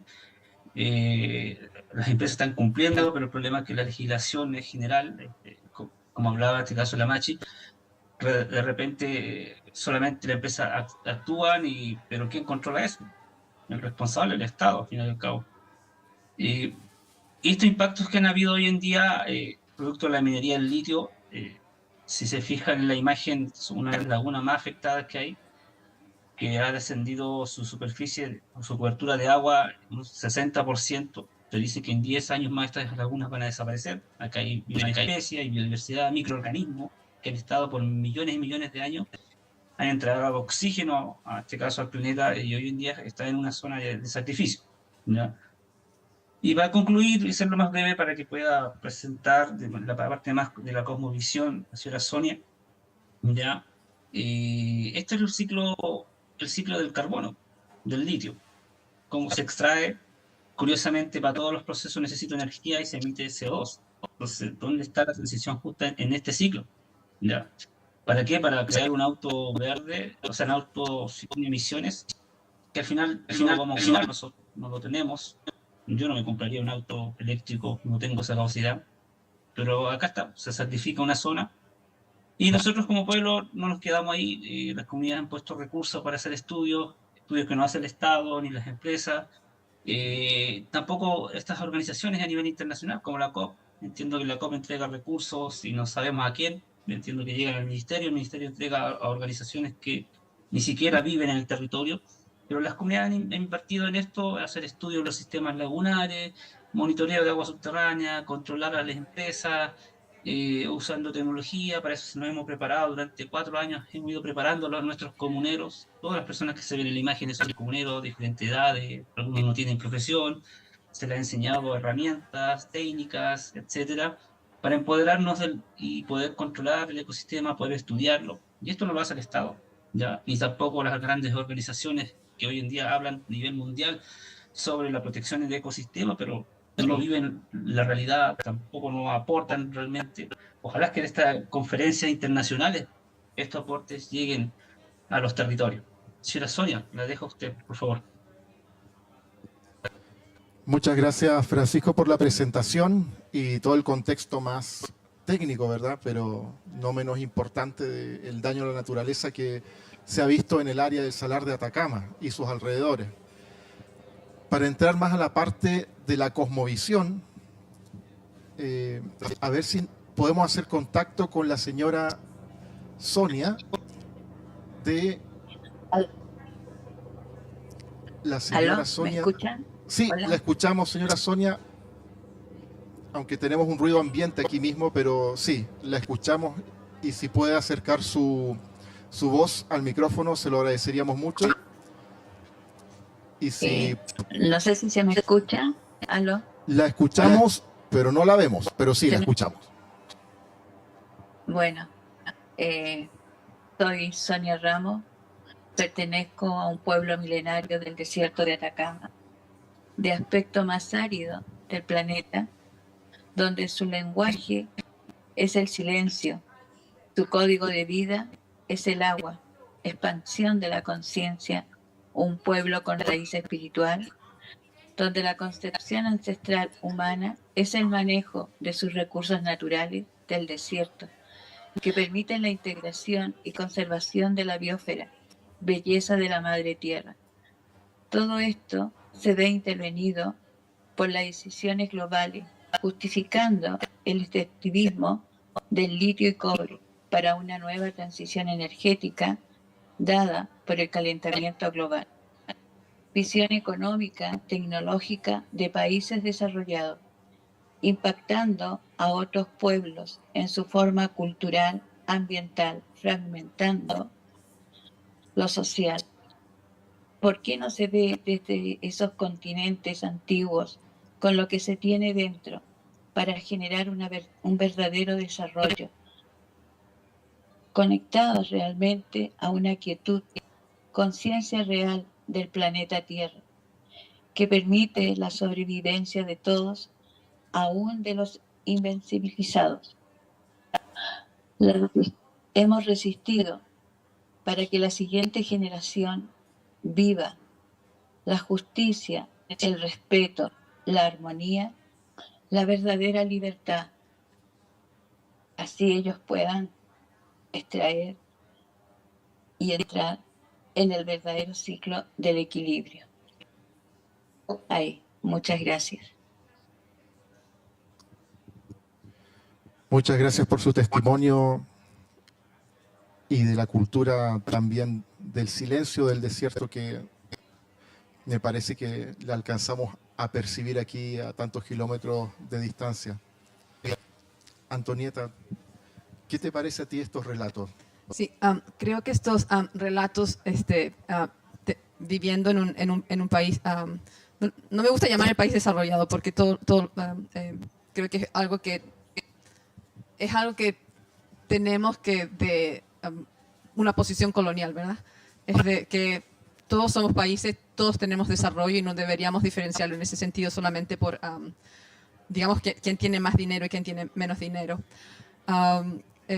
Sí, Francisco, también por ejemplo, yo vivo en Cambridge y hay centros tecnológicos de baterías, de desarrollo de baterías y siempre, obviamente que siempre mencionan el litio, pero nunca nadie se pregunta de dónde es que viene el litio, de dónde se extrae. Y creo que en parte quizás es el conocimiento que se da. La mayoría de la gente piensa, es litio, podemos tener autos o coches con cero emisiones, pero nadie piensa de dónde proviene el material que se necesita. Así, muchas gracias por exponer este conocimiento, porque creo que por lo menos en la parte norte del mundo no se conoce. Nadie habla de dónde viene. Siempre dicen esto es una transición justa porque es verde, porque son cero emisiones, pero al mismo tiempo está todo nuevamente esa ironía de que nadie menciona qué es lo que está pasando con los pueblos, con la gente que ha vivido ahí ancestralmente. Y con Sonia, muchas gracias por traer el silencio del desierto. Creo que también la gente piensa que es desierto, significa desierto, pero desierto no significa desierto, sino que también gente vive ahí, y eso es también lo que no ven. Y con respecto a mi trabajo en reparación climática, aunque es obviamente que es tecnológico y ciencia, estamos tratando también de traer, de exponer la otra parte de la narración que no se cuenta, y son estas experiencias las que necesitamos contar. Así que muchas gracias. Bueno, Antonieta, hay tanto que no sabemos tanto en el sur como en el norte, pero yo les quería contar que una vez estando en Arica, Chile, la frontera con Perú y Bolivia, venía andando en bicicleta, en una bicicleta solar, un amigo. Y claro, todo el mundo se entusiasmó porque dijeron, está dando la vuelta al mundo en una bicicleta solar. Hasta que llegó a San Pedro de Atacama y le preguntaron, ¿tú sabes de dónde viene el litio de la batería de tu bicicleta? Entonces, ya que nuestro amigo está aquí, ¿qué te parece si nos cuenta su experiencia desde alguien que utiliza el litio de una manera bien sustentable e inspiradora? ¿Qué nos podría decir? Por favor, David, o el Pinky Verde. Sí. Bienvenido, David, bienvenido. No, para mí me da mucha pena de escuchar a Sonia. Me invitaron a hacer una discusión con mucho respeto para criticar mi proyecto. Y fue una crítica muy constructiva, porque ella sabe, Sonia, la hija de Sonia y la nieta de Sonia, es increíble recibir 3 mujeres que me reciben con mucho respeto. Y es mucha emoción para mí para escuchar. Es otro amigo que se llama Youssef, que viene de Marruecos con otra bici solares con batería de litio. La discusión fue ellos me dicen, nosotros somos zona de sacrificio, que para mí es es duro escuchar. Quiere saber que ellas están buscando una solución con la Universidad de Antofagasta para buscar con solución sin litio. Cristina Dorador es una mujer que está apoyando al pueblo de Atacama, del desierto, para que se busque una solución sin el sacrificio de este pueblo y de este territorio. Gracias para toda tu organización, porque yo sé que es muy difícil para ustedes y que parece muy duro, que en este mundo no se cuenta. Pero este COP me da un poco de esperanza porque ahora se habla del agua y del clima. Eso fue el tema de ayer, y la alimentación. Para la primera vez. Muchas gracias, David, por tu testimonio. Bueno, abrimos entonces las consultas de nuestro público.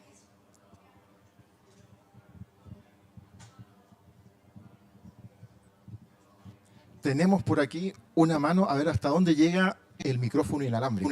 Vamos a hacer ese experimento.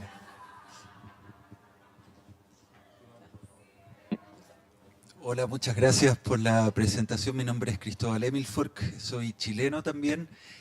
Y a propósito de que las experiencias que compartieron son del mismo país, quisiera preguntarles cómo el gobierno, cómo han visto ustedes que el gobierno, que un gobierno que por lo menos ha dicho que es ecológico, ha reaccionado frente a las demandas y a lo que ustedes han manifestado respecto de la importancia de incorporar la visión de las comunidades y del daño que proyectos que supuestamente pueden ser amigables con el medio ambiente, al mismo tiempo están dañando patrimonial, cultural, histórica y de muchas otras dimensiones el territorio en el cual supuestamente plantean instalarse. Muchas gracias. Creo que es una gran pregunta que nos pueden responder desde los territorios nuestros invitados. Entonces, quisiera saber si está escuchándonos la Machi Daniela. Machi Daniela desde Frutillar. Sí, lo escucho. Si quiere también puede encender la cámara. Y bueno, escuchó bien la pregunta entonces. Adelante, sí. Bienvenida a su opinión. Bueno, el gobierno no se ha pronunciado en cuanto a la protección del medio ambiente, digamos. Es como hay represión en cuanto a eso. Cuando las comunidades están haciendo protección de las áreas, de los lugares ceremoniales, donde tenemos la web, donde tenemos el remedio, ha habido represión por parte del gobierno de Chile, que es lo más lamentable porque a causa de eso nuestros lamien, nuestros hermanos, están en la cárcel. Así es literalmente. La protección va más para los grandes empresarios, para los megaproyectos que les dan la facilidad de supuestamente subsanar ciertas problemáticas. Pero ¿cómo pueden subsanar el traslado de cientos de anfibios o subsanar la tala de 16.000 árboles nativos? No hay forma. Para nosotros es muy triste de que el Estado de Chile, el gobierno de Chile, no se haga presente cuando nos están destruyendo nuestro árbol sagrado, que es nuestro canelo.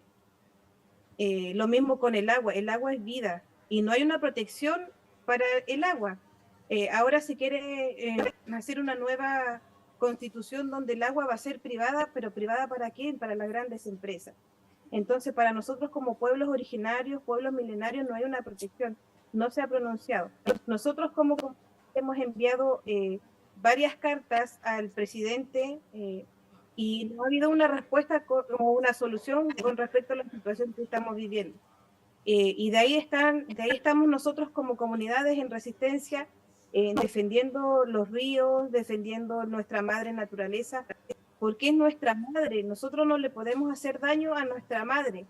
Entonces, yo creo que el gobierno no ve eso, no ve que es como un desarrollo, pero ¿a costa de qué?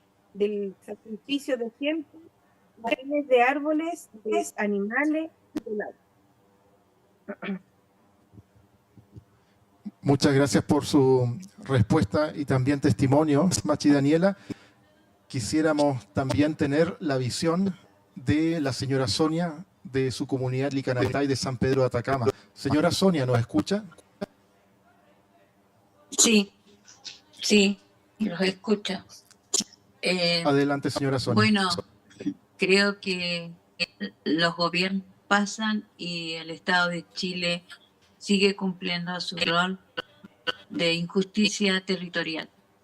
No existen los cambios, aún existen los cambios de gobiernos, colores políticos que uno ve pasar, pero en ninguno de esas transiciones uno ha podido apreciar o ver realmente una justicia por nuestros territorios. Son territorios vistos como solamente desde la forma económica. No tienen los políticos la capacidad de ver que existe algo más que no sea solamente vender los recursos naturales. Eso es lo que uno va entendiendo de acuerdo a la experiencia. Muchas gracias, señora Sonia. Creo que hay dificultades en la conexión, pero señora Sonia, ¿alcanzó a terminar su respuesta? ¿Aló? ¿No se me escuchó? Sí, escuchamos hasta qué es lo que se podía esperar de los cambios de gobierno, pero creo que completó bien su respuesta, ¿o me equivoco? Sí, es más de lo mismo. Aunque sean diferentes colores políticos, nosotros ahora estamos pasando por la nacionalización del litio, que es donde el Estado va a intervenir aún más, pero con el afán de poder seguir vendiendo nuestros recursos naturales. Ese es el proceso en el cual estamos en este momento. Muchas gracias, señora Sonia. Y por último, queremos tener también la visión de Francisco.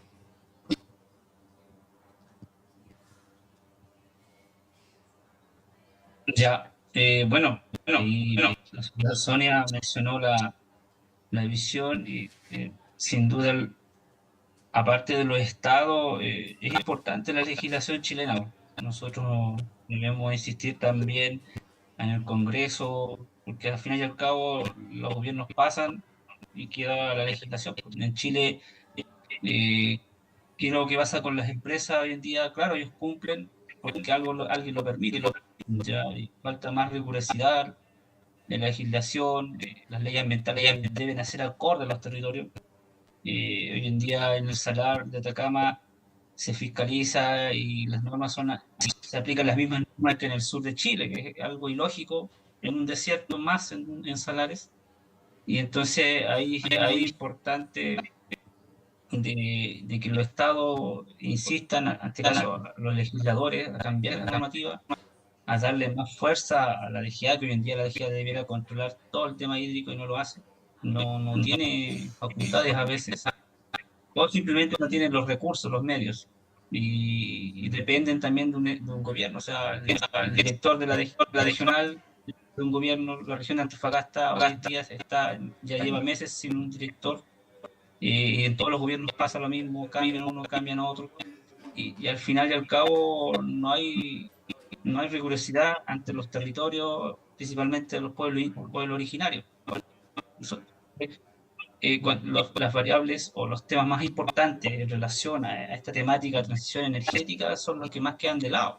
Y prevalece el tema económico, que como ahí dijo la Machi, claro, uno está en contra del progreso, pero tienen que haber ciertas protecciones, tienen que haber ciertas bases, leyes adecuadas a la transición. Queremos todo tan rápido, que en ese tan rápido vamos a certificar los territorios. Eso. Muchísimas gracias, Francisco. La verdad que el testimonio de la comunidad también de Atacama me parece crudo, a pesar de que sea atenuado con este silencio del desierto, pero no debe ser un silencio cómplice, ya que hemos podido compartir estas experiencias al final de un día arduo, de 2 semanas arduas. Entonces creo que esto nos tiene que recargar para seguir aspirando a más ambición, pero una ambición justa que integre estos saberes ancestrales. Yo les quería pedir entonces un aplauso también para nuestros panelistas de Ayllu Sin Fronteras de San Pedro Atacama.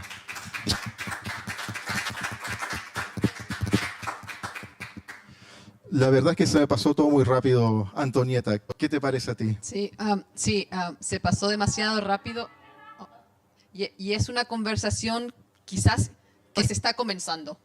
Creo que este es el comienzo de un entendimiento que de poco a poco, de paso a paso, puede crecer y las naciones a nivel internacional de a poco van a poder empezar a entender. Así es que les agradezco mucho con todo mi corazón por haber traído las experiencias, porque es algo que se necesita saber y es imprescindible que se sepa y en estos momentos no está pasando.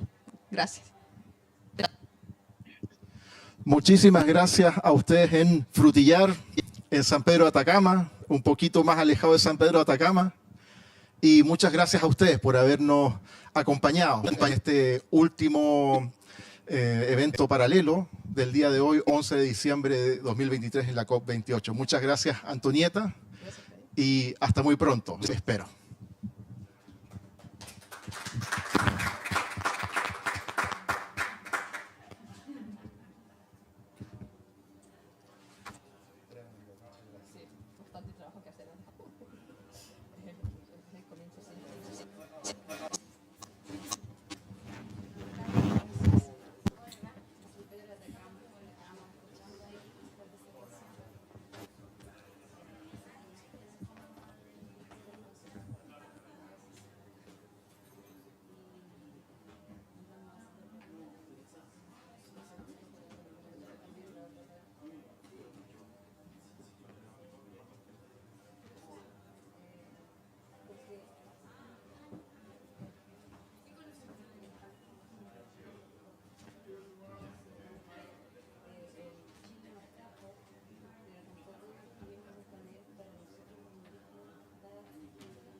lo mismo